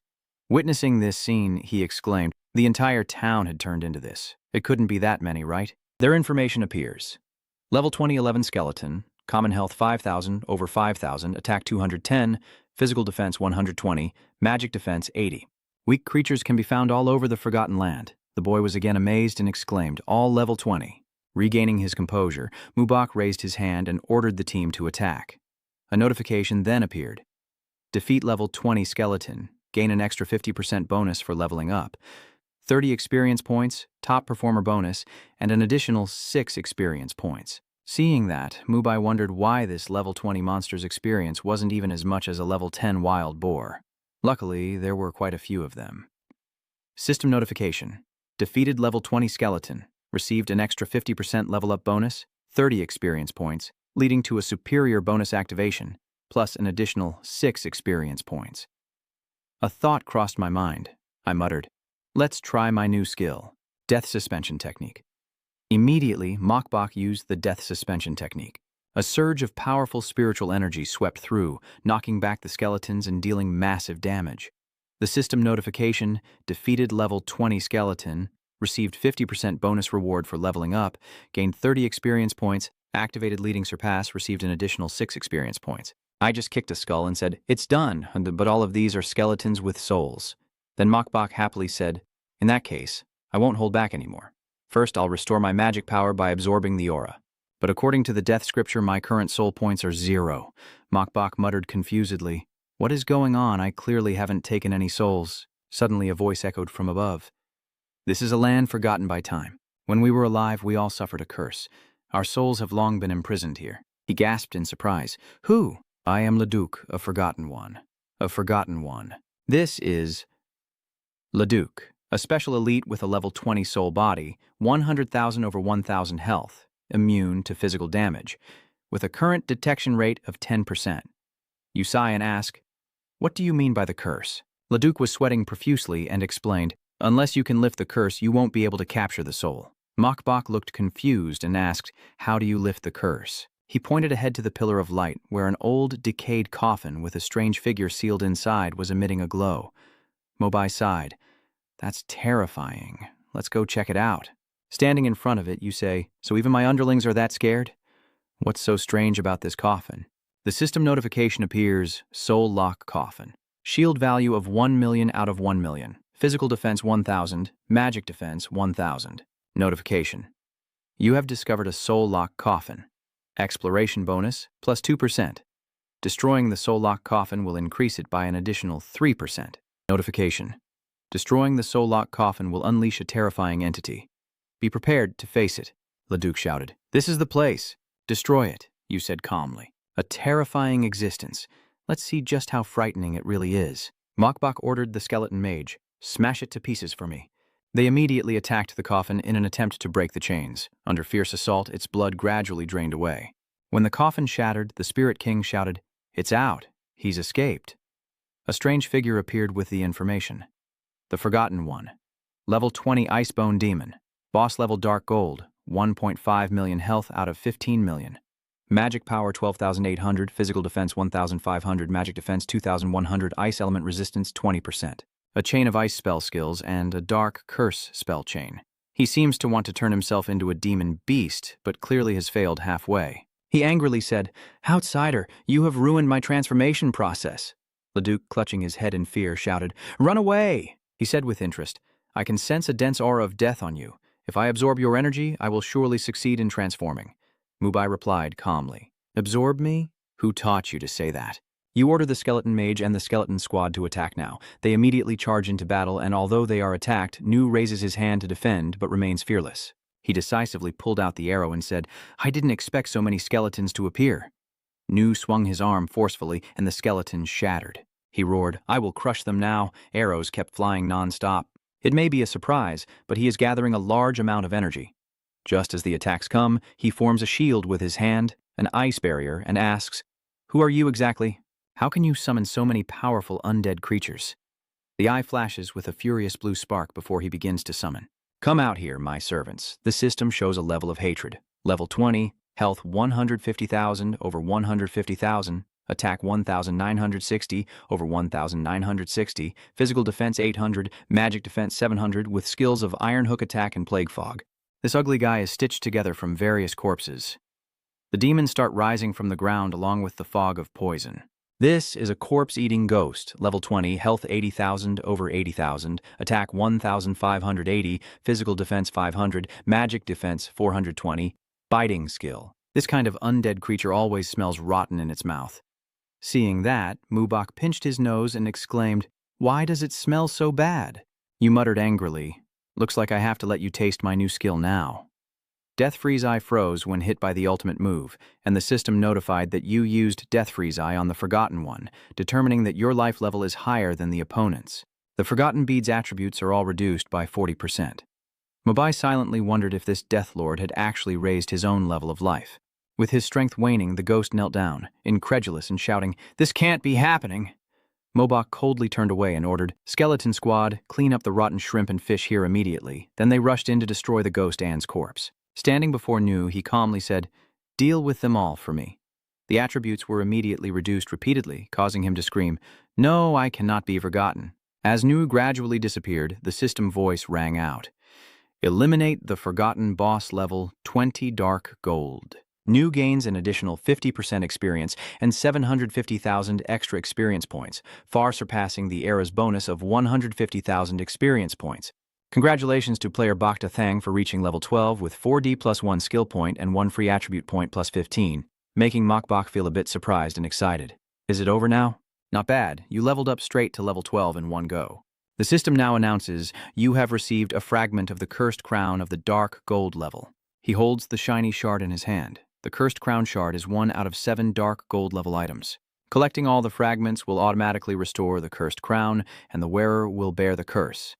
Hearing this, Mubai looked disappointed again, and the little monster didn't drop any loot. The boss is so stingy, making us collect all the shards, but since they're cursed gold fragments, they'll turn into high-level gear once restored, so just keep them. Suddenly, Lottie from somewhere jumped out and shouted, startling you. "You're so powerful, yet you can help bring salvation. Let's go kill them and rescue the next person quickly." Then he immediately took a ready stance.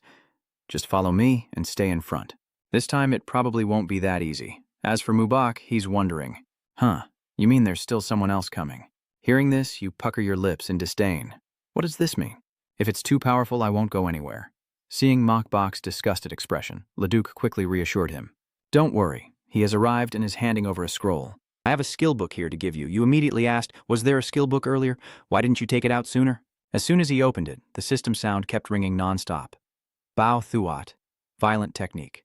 Level 1 is an active skill that detonates corpses or bones of the target, dealing magic damage to all enemies within 5 meters, cannot be used on sabos, deals 10% of the target's remaining health when alive, with a 100% magic power boost, range of 30 meters, instant release, and a 30-second cooldown. Spending 300 energy points, Mubok's pupils widened with excitement. This destructive spell seems to be a wide-area damage skill. All right, let's try leveling it up. You watch the resources pouring in constantly, unable to hide your excitement. Level up successful. Your C-rank Violent Technique skill has been upgraded to B-rank Advanced Violent Technique B Level 1. An active skill that detonates the target's corpse or remains, dealing magic damage to all enemies within 10 meters. Cannot be used on sabos. Deals 15% of the target's remaining health as damage and increases magic power by 150%. Range is 50 meters. Instantly resets the cooldown time to 30 seconds. Costs 600 energy points. Immediately afterward, Mokbok tested it on the bull's horn, and in an instant, a massive explosion erupted ahead, sending dust flying into the air.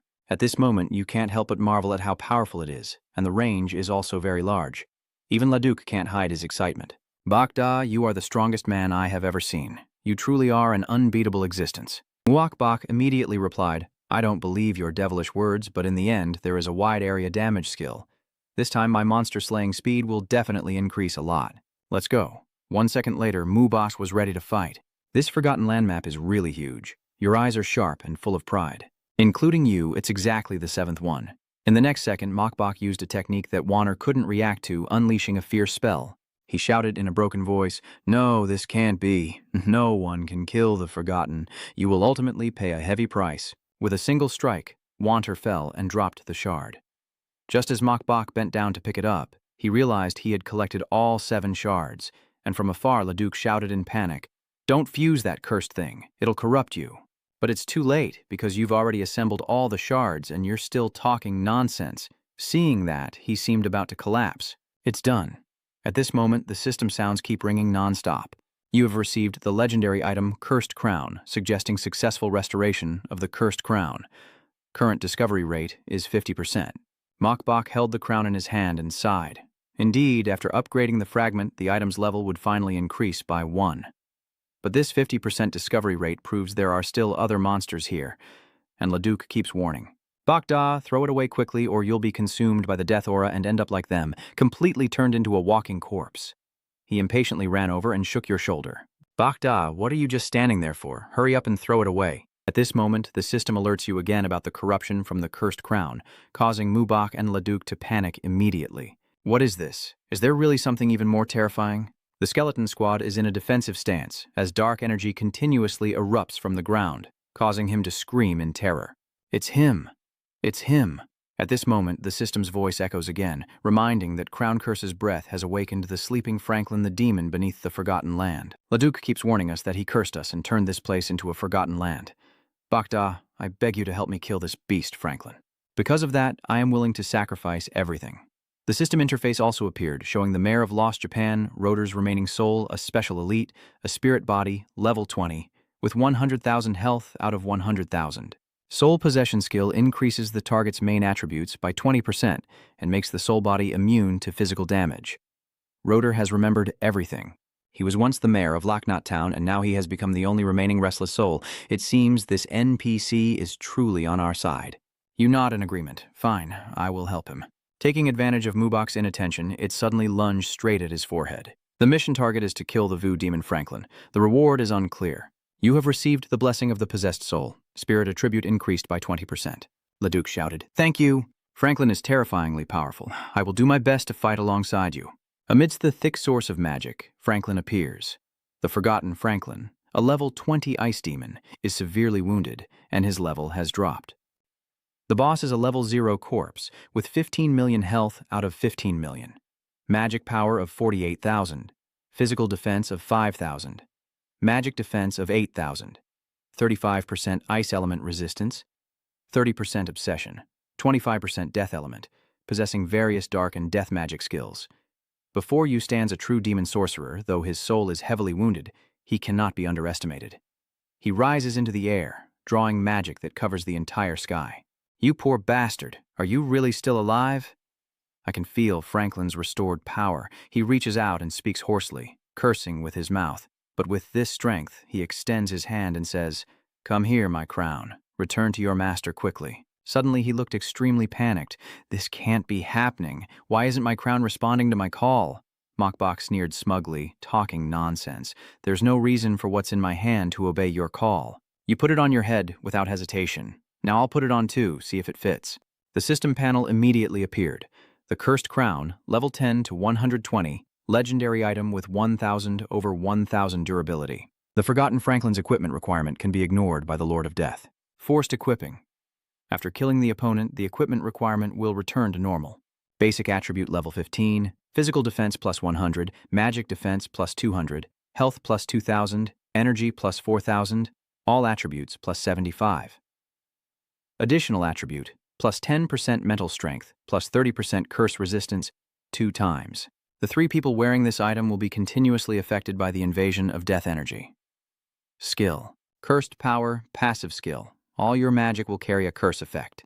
Randomly inflicts 2 types of curses on the target. Lasts for 5 seconds with a 5-second cooldown. Curse, Aura. When activated, this aura skill reduces the speed of all enemies within 100 meters by 30%, including but not limited to attack speed, movement speed, and casting speed. Each pulse consumes 200 energy points. No cooldown. Curses are an art. Seeing that, he couldn't hide his anger and shouted, "Get out of here! Haunted Knights, they are level 20 Haunted Knights."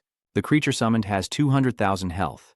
an attack power of 6,800, physical defense of 1,800, magic defense of 1,800, and uses the Assault Obsession skill, Obsession Strength, and Obsession Shield, yet Mubok still remains remarkably calm. The boss-level Elite Legion truly surpasses the Obsidian Gold Boss Legion by a lot. Looking for underlings? Then let's risk it and see. Skeleton Squad, charge for me. Every time the Haunted Knights attack, your Skeleton Squad can hold them off. The two sides keep fighting, filling the air with thick dust. Mokbach continues to unleash his curse of the radiant glare. Large whirlwinds appear around you, destroying all enemies and reducing speed by 30%. Don't tell me you're riding a horse. Even driving a car would make you crawl like a snail. Franklin clenched his teeth in anger as he watched this scene, while on the other side, Mubok sneered with a sinister smile. Currently at level 15, both the legendary equipment and the death scripture have significantly increased attributes. My attributes now are nearly twice as high as when I first arrived in the Forgotten Land, but unfortunately this cursed crown cannot be upgraded. Provoked, he continued to strike. You humans are seeking death. I can't give you a chance to catch your breath, can I? Mokbach's eyes shone with a triumphant gleam, letting him taste this. At this moment, the system voice also sounds. You have used the death suspension on the forgetful Franklin, determining that your life level is higher than your opponent's. It suggests you cast the Curse of Torment on the forgotten Franklin. Each second of haunting damage is 100% of your magic power, lasting for 5 seconds. After being defeated, Franklin still couldn't believe it. This can't be. It absolutely can't be. His whole body trembled with pain and agitation. Who are you really? My name is none of your concern. Then he ran off quickly, making Franklin angry. How dare you insult the great Vu spirit, you despicable human? Since you haven't surrendered, he continues to strike. No matter who you are today, you will be buried in this forgotten land. A magic sphere surrounds and lifts him above the tornadoes, which relentlessly sweep away everything in their path. Franklin still uses all his strength to destroy everything around him, kill this human, and seize his power. Then he reaches out his hand and shouts, "Come out!" Almost all creatures appeared instantly. Cacus, the soul-bone dragon, level 20, in critical condition, with its level reduced to a boss level of execution. Health points, 20 million out of 20 million. Attack power 12,000, physical defense 10,000, magic defense 6,000, 30% elemental resistance to death type. The Soul Cage skill, the White Bone Hell, the Death Storm, and the Ghostly Bone Dragon are all summoned, with the exploration level now at 90%. Even Mokbach has to marvel, summoning a bone dragon like that. As expected from the challenge set by the Lord of Donghai City, this difficulty is truly high. While he was momentarily distracted, the monsters immediately attacked, but Mubok still managed to withstand the blow. Enhance and hold on for me. Seeing that, he seemed unable to believe his eyes. No, this can't be happening. It's just a skeleton warrior. How could it withstand my core? At this moment, you also feel a bit uneasy. The skeleton warrior's power has increased by 640%, with additional heavy, critical, and double damage against undead creatures from the Death Holy Codex, yet it can deal millions of damage. This is terrifying. The system's voice keeps ringing out, confirming the absorption of death energy and notifying that you have consumed all the death energy value to boost the main attribute of the skeleton warrior by 640%. A moment later, the system announced, "Notification. You have been corrupted by the death aura of the cursed crown." The combined death aura value made Mubok somewhat suspicious, but he continued to gather death aura. Isn't this just a portable power bank? But then, his eyes sharpened dangerously. Next, I will show you my true power. On the other side, Franklin kept attacking wildly and cursing, "This is my crown of the curse." Not stopping there, he forcefully drives the staff into the ground and uses his technique. Hell's Cold Ice. Franklin directs his power at Mubok, sending him flying away. Seeing that, he chuckled satisfyingly, accepting this deadly beam attack. With your fragile human bodies, you are surely destined to die. But when he saw that you were unharmed, Franklin immediately became panicked. No, this can't be happening. You've actually learned to share life. Then he went berserk and launched a furious attack. Sharing life, huh? There are still some flaws in that. Franklin raised his staff high, conjuring a deadly, haunting rose of magic. Each beam of light hitting the ground summoned a monster. The Bone Cage. In an instant, Mokbach was surrounded by them. A hell of white bones. Your pupils dilate, sweat pouring down your face. Do you want to use a wide area skill to share my life force? But soon after, Mobach assumed an attack stance. I recalled the unenhanced skeletons into the summoning space to see how you would break through. You quickly calculated, forcing the enemy to catch the king first and directly deal with him. This scene surprised Franklin momentarily. Every second that passes, Mokbach's points keep decreasing, but he can only grit his teeth and endure a little longer. It's almost over. After a moment of fighting, he collapsed onto the ground and shouted, "Damn humans, you've lost!" But Mokbok still bore no injuries. Lose? Are you kidding me? The notification of the consumed death energy value enhancement made Franklin run away. No. He looked at the creature about to swallow him and shouted, "This can't be happening." But before he could run away, Franklin disappeared. Then the system voice rang out. "You have destroyed the body of the forgotten Franklin." You gained an additional 70% experience and 12.75 million experience points. Congratulations to the White Knight player for reaching level 17. 4 insights plus 1. 1 skill point plus 1. 15 free attribute points plus 1. Each monster gradually vanishes in the sound of the system. Defeat the level 20 Soulbone Dragon Cacus boss to gain an additional 70% experience and an extra 25 million experience points. Congratulations, Bokda has reached level 19. 4D plus 1 skill point and 1 free attribute point plus 15. Congratulations on becoming the first player in Lamtin area to solo the level 20 boss. Your main attribute has increased by 100, your skill points by 50, and you receive 50 intermediate soul orbs. Mokbok's whole body gradually regained its strength, leveling up to 19 in one go and receiving 50 soul stones. That's really awesome. He clenched the shards in his hand and sighed. All of them upgraded to high-grade soul stones. This fan no longer fears running out of lifespan. The system announces that the upgrade was successful, and you received 50 high-grade soul stones. High-grade soul stones are special items that increase lifespan by 1 year each after absorption. Every time Mubai becomes stronger, you have absorbed 50 high-grade life soul stones. Your lifespan has increased by 50 years, now exceeding 51 years. You appear extremely excited. The final lifespan crisis has finally been resolved. Elsewhere, the system voice announced the Lamtin area.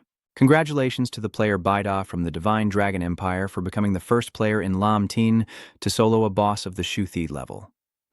Special announcement, we encourage many players to learn from this and receive generous rewards. The little girl cheered. Solo boss, fight for the death level. The notifications are triggered again. Pujiap also sighs in admiration. No wonder Bokda is a big shot. I'd better cling to this thigh.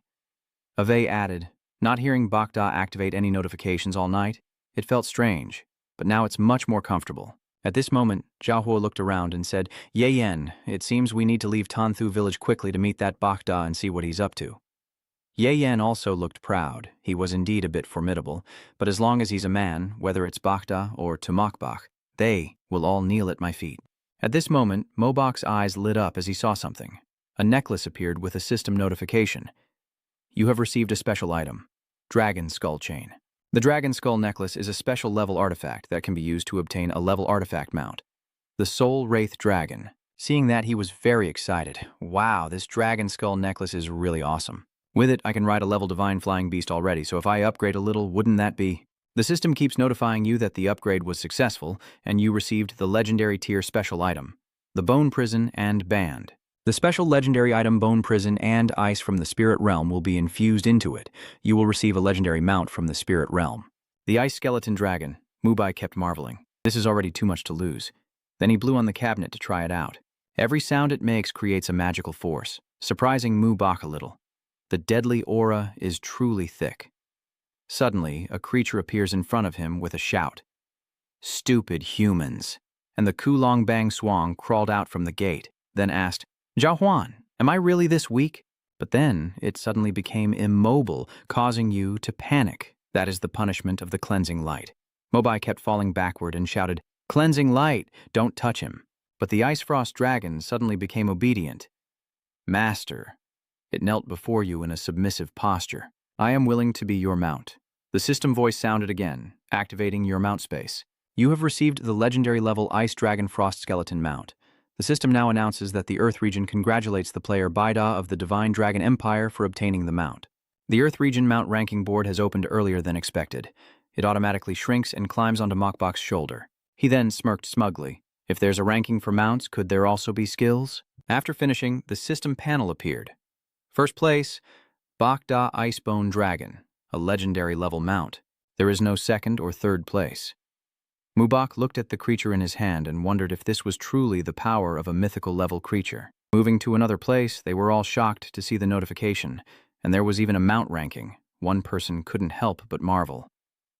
Oh my God, the expert Baida, and it's a mythic-level Icebone Blue Dragon. The person next to him immediately added, I suspect Bai Ye doesn't belong to the same game world as us. Suddenly he approached and said, Hey, stop comparing him to Bai Ye, I just met the boss.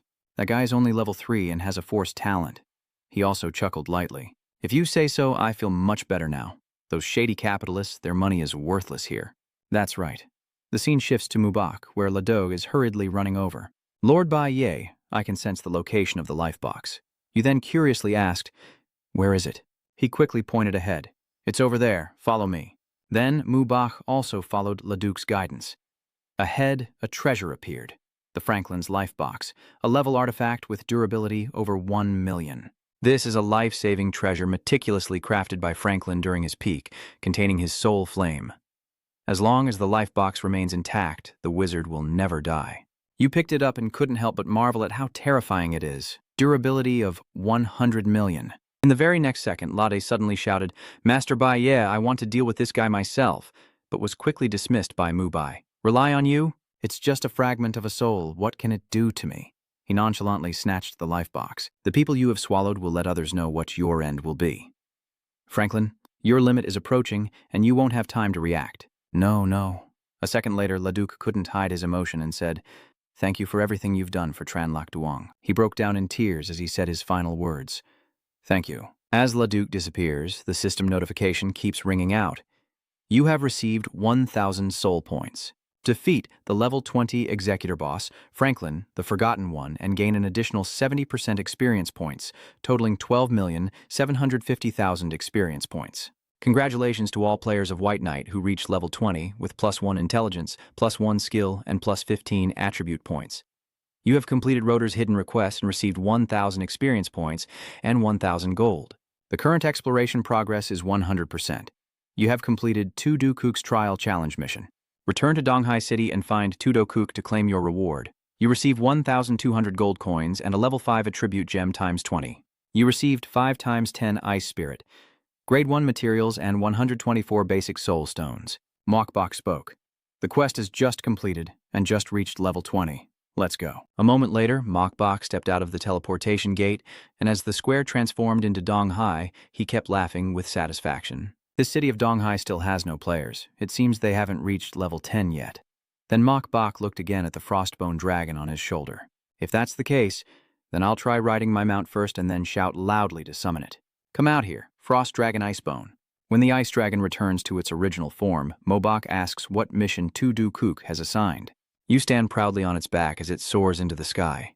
Every time the frost dragon soars past, everyone can't help but be amazed. Tudo, even from afar, had to marvel at how far this kid surpassed his expectations. Soon after, Mokbok arrived at his place. My lord, the city master, immediately Tudo waved his hand and ordered the kid to shrink down. He turned his back and spoke in a cold voice. The old man here can't stand its torment, and then he took you inside. It seems your profession is not just that of a lord. Hearing that, Mokbok was a bit confused. What do you mean by that? As soon as he sat down, he straightforwardly asked if the profession of the lord still had distinctions. Tudo immediately responded. I'm not entirely sure about this either, but if you've passed the test, I will naturally answer some of your questions. At this moment, the system suddenly sounded, indicating you had completed Tudo Cook's trial mission, making Mokbok secretly think he's stingy, as there was no reward either. Then Tudo reached out his hand and explained in detail. In the game Von Gioi, the Tuk profession is also divided into ranks. 1. Normal profession. 2. Hidden profession. High-level hidden profession. The only hidden class. The specialized hidden class. Your Death Lord is the highest level professional hidden character class. Usually you can't reach the top level at this stage because you only have a chance to break through at level 29. This is also the part that confuses me the most. Hearing that, I thought to myself, I can't really say I reached this level thanks to the leveling system. He warned again, saying, but don't get too excited too soon. The more powerful your class, the harder the breakthrough will be. Mobai's eyes immediately turned serious, still hoping the City Lord would give some more guidance. Tudo also added, if you want to advance in this Death Lord profession, you need to go through enough deaths. Then he explained in detail. In the near future, a great war will surely erupt in the forbidden land of the gods. The Divine Dragon Palace, as the protector of the entire Divine Dragon Empire, hopes you will go to the other nations, expand your reach, and conquer this land. Only then does the human race truly have the right to step into the 10,000 worlds. Hearing this, Mubai feels a bit confused, but the national barrier has not yet been activated. Understanding your concern, Tudu quickly guided you to find this person, then handed him the letter and he would help you cross the border to find the treasure. As soon as Mokbok saw the photo, he recognized it was Hawaii Jian. The system then sounded again, notifying you that you had signed a contract with the Divine Dragon Palace. In the future, you can only stay in other countries without payment. If you violate the contract, you will be hunted down by the Divine Dragon Temple. If the Divine Dragon Empire unifies the Forbidden Land, this contract will become invalid. Then he stood up to take out something. Wait until you reach the Third Realm. I advise you to join the Divine Dragon Palace. Also, I have something to give you. Tudu handed it to you and advised that with it, your progress in Donghai City will be smooth and unimpeded. Mokbok also quickly accepted it. Thank you, City Lord. You look at the item in your hand with delight.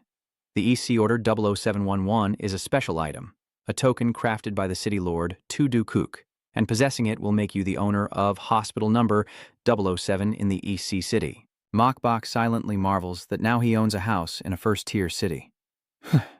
Tudo looks at Mokbok and seriously advises, now, just take this token, and you can do almost anything you want in Donghai City, which might make you curious about doing anything.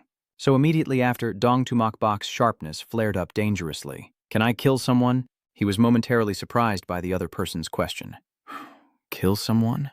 Who do you want to kill? You clench the token in your hand with all your fury, but there are only a few enemies that need to be dealt with.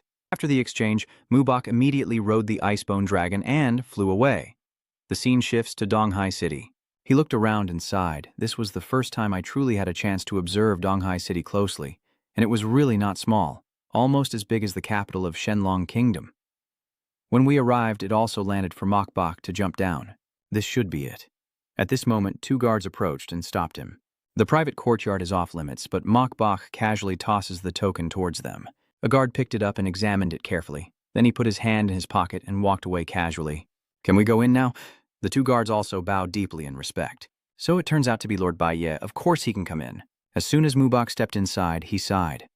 The lord of the city is quite generous. At this moment, a voice sounded. Do you want to change your name? It made you pause for a moment. It also needs a name, so what should we call it? Bakdavien leaves. Soon after, a sign appears in front of your eyes. The revered master of Bai Sha Yuan welcomes you home. Now Bai Da Yuan has become your teleportation and respawn point in Donghai City. Then Mubok strode straight inside. No need for repairs, just bring your belongings and move in. He quickly sank into the comfortable chair, just in time to rest a bit and learn some new skills. Mubok flipped through the pages of a book, stroking his chin thoughtfully, having spent 1,000 soul points, which were gone in the blink of an eye. Suddenly, he found a clue and learned a new skill. Jump across the abyss. Abyss. Jump SS level 10/50, an active trans-dimensional skill that moves freely through the void. Skill effect 1. Uses vocabulary as a stepping stone to teleport instantly to the designated location and removes negative effects. 2. After teleporting, you are protected by the power of death, becoming immune to all damage and negative effects for 3 seconds. Activate the death shield at 2 coordinates. You and the designated allied units can pass through them freely. Undesignated units cannot touch the death shield, and attacks will pass straight through them. While the death shield is active, allies passing through will not die. Can they continue fighting even when their health points reach 0? Instantly release the cooldown of the jump skill, which has a 15-second recharge time, consumes up to 1% of mana, with a range of less than 200 meters. The time reversal barrier has a 120-second cooldown, consumes up to 1% of mana per second, lasts up to 30 seconds, with a range of less than 500 meters. Reading this, Mokbok's eyes lit up, and he teleported instantly, just the skill he was missing, not a second to waste. He quickly acted, another SSS-level skill. That's awesome, let's go test the effect. Then he without hesitation entered the teleportation gate, and upon seeing Mokbok's appearance, the guard was slightly surprised. Lord Baida, please stay calm and don't be nervous. I'm just testing a skill. At this moment, Mokbok's eyes show clear excitement, so let's see if it can connect with spatial summoning. Suddenly, many terrifying monsters appeared right in front of him. This scene made him unable to hide his excitement. If they are stronger than I imagined, doesn't that mean I can directly command the Undead Legion? You're truly unbeatable. The only downside is that SSS-level skills can't be upgraded further. Then Mobai reached out with his magic, saying, let's exchange some money first and then talk. Then he went to the shops to look for magic stones. She happily waved her hand and said, "Prince Charming, if you find more magic stones in the future, feel free to come find me anytime." With each shop he visits, Mobach finds more and more. He walks down the street feeling quite satisfied. Not bad at all, buying level 3 to 4 stones, upgrading once, then selling again, and already earning over 200,000. I really am a dishonest merchant. Next, I'll go to the auction house to see if they have any good items. At this moment, Mokbai's footsteps lead him into the magnificent palace, where he appears very satisfied, clearly knowing this is a place to spend money. Suddenly, Xiaoyao appeared and blocked Mobach's way. "Sorry, sir, the second floor is reserved for the auction." She pointed to the sign and said, "You need to buy a ticket to get upstairs." The boy read the instructions and silently calculated. The cheapest items cost 1,000 gold coins, and the most expensive can reach 100,000. How expensive must the items auctioned here be? Then Mubach took out the token. Does this mean a discount? Seeing that, Xiaonuo quickly realized that he was actually a distinguished guest of the city lord. She quickly took out a Baida Sir card. "This belongs to him. Please accept it." VIP card number 007 will notify you whenever an auction at Donghai Auction House begins. You can use your VIP card to teleport instantly to VIP room 007, which surprised him a little. "Free of charge?" Xiaoyao immediately replied. "Of course. The Donghai Auction House is the property of the city lord, so you will be treated as a VIP guest when you come here." She also mentioned that you will receive a 50% discount on handling fees for your consigned and auctioned items. Additionally, if you run out of money during the auction, we can offer you an interest-free loan of up to 10,000 soul coins. The more he listened, Mobach became more surprised. "Soul coins?" he asked. "What is the exchange rate between soul coins and gold coins?" Xiaoyao immediately provided a detailed explanation. Usually, one soul coin is worth about 10,000 gold coins, with each containing a small amount of time energy equivalent to 1 hour of lifespan and requiring a special method to refine. As for the soul stone, it is forged by powerful beings using time energy extracted from soul coins. Hearing this, Mubach secretly sighed. It seems that in the forbidden divine land, soul coins are the only currency truly valuable. Then he quickly asked again, "Can these items be auctioned? Can they be traded using soul coins?" She happily replied, "Of course. Based on experience, each level 1 precious gem is worth about 9 to 10 soul coins. The auction house will charge a 10% commission on the total bid amount, but of course you only need to pay 5%. In less than a second, Mubai decisively said, "Auction all these items for me and trade with soul coins." Xiao Yu immediately replied, "Understood. I will arrange the date." At this moment, a sound rings out. "You have a new message." He quickly stops. There is a new message. Outside, a group of people is stepping out from the teleportation gate. Hua Duong looks around, unable to hide his excitement. "This is Donghai City. Where should we go to meet Lord Baida?" Suddenly, Wei exclaimed upon seeing the bone ice dragon flying by. "Look quickly, that's a giant dragon." He also quickly realized it's incredible that even in Donghai City there are ice-bone dragons. Feng Diep looked at their stunned expressions and asked, "Do you guys really forget what Bakda's mount is?" Hua Duong unconsciously asked, "When will we have a mount that moves this fast?" Immediately after, Mokbach jumped down from the ice frost dragon's back. "Not bad. His level is even faster than Ambition's." Fu Giap immediately spoke up and also thanked Brother Baida for selling us the equipment. Then she threw a bag of money toward you. "Brother Bakda, please forgive me. I can only now return the remaining money." Mokbach replied politely, "It's okay. You guys can explore Donghai City freely. I'm leaving now." Suddenly, you paused for a moment when you heard Fu Giap say, "Brother Bakda, wait a moment." She took out a scroll and said, "I think you might find this interesting." Fu Giap secretly admired in his heart an SSS-level talent truly should not be underestimated. This money tree can actually produce such good things. Inside the scroll is a guide for a leather roll of destiny, a level 4 artifact. After using it, you'll have a chance to flip the lucky coin. Seeing that, Mubach smirked with amusement. "From the perspective of a gambling ghost, what's the difference between this and a 100% win?" he asked frankly. "How could I sell?" But Fu Giap just shook his head lightly and refused. "Not selling." She pointed at Mokbach and made a proposal. "Brother Bakda, I have no other intentions. I just want to use this opportunity to establish a deeper cooperation with you. Are you also willing to exchange ideas? Tell me, how can we deepen our cooperation?" While they were discussing, the demon stepped out from the teleportation gate, and you all chose to come to Donghai City.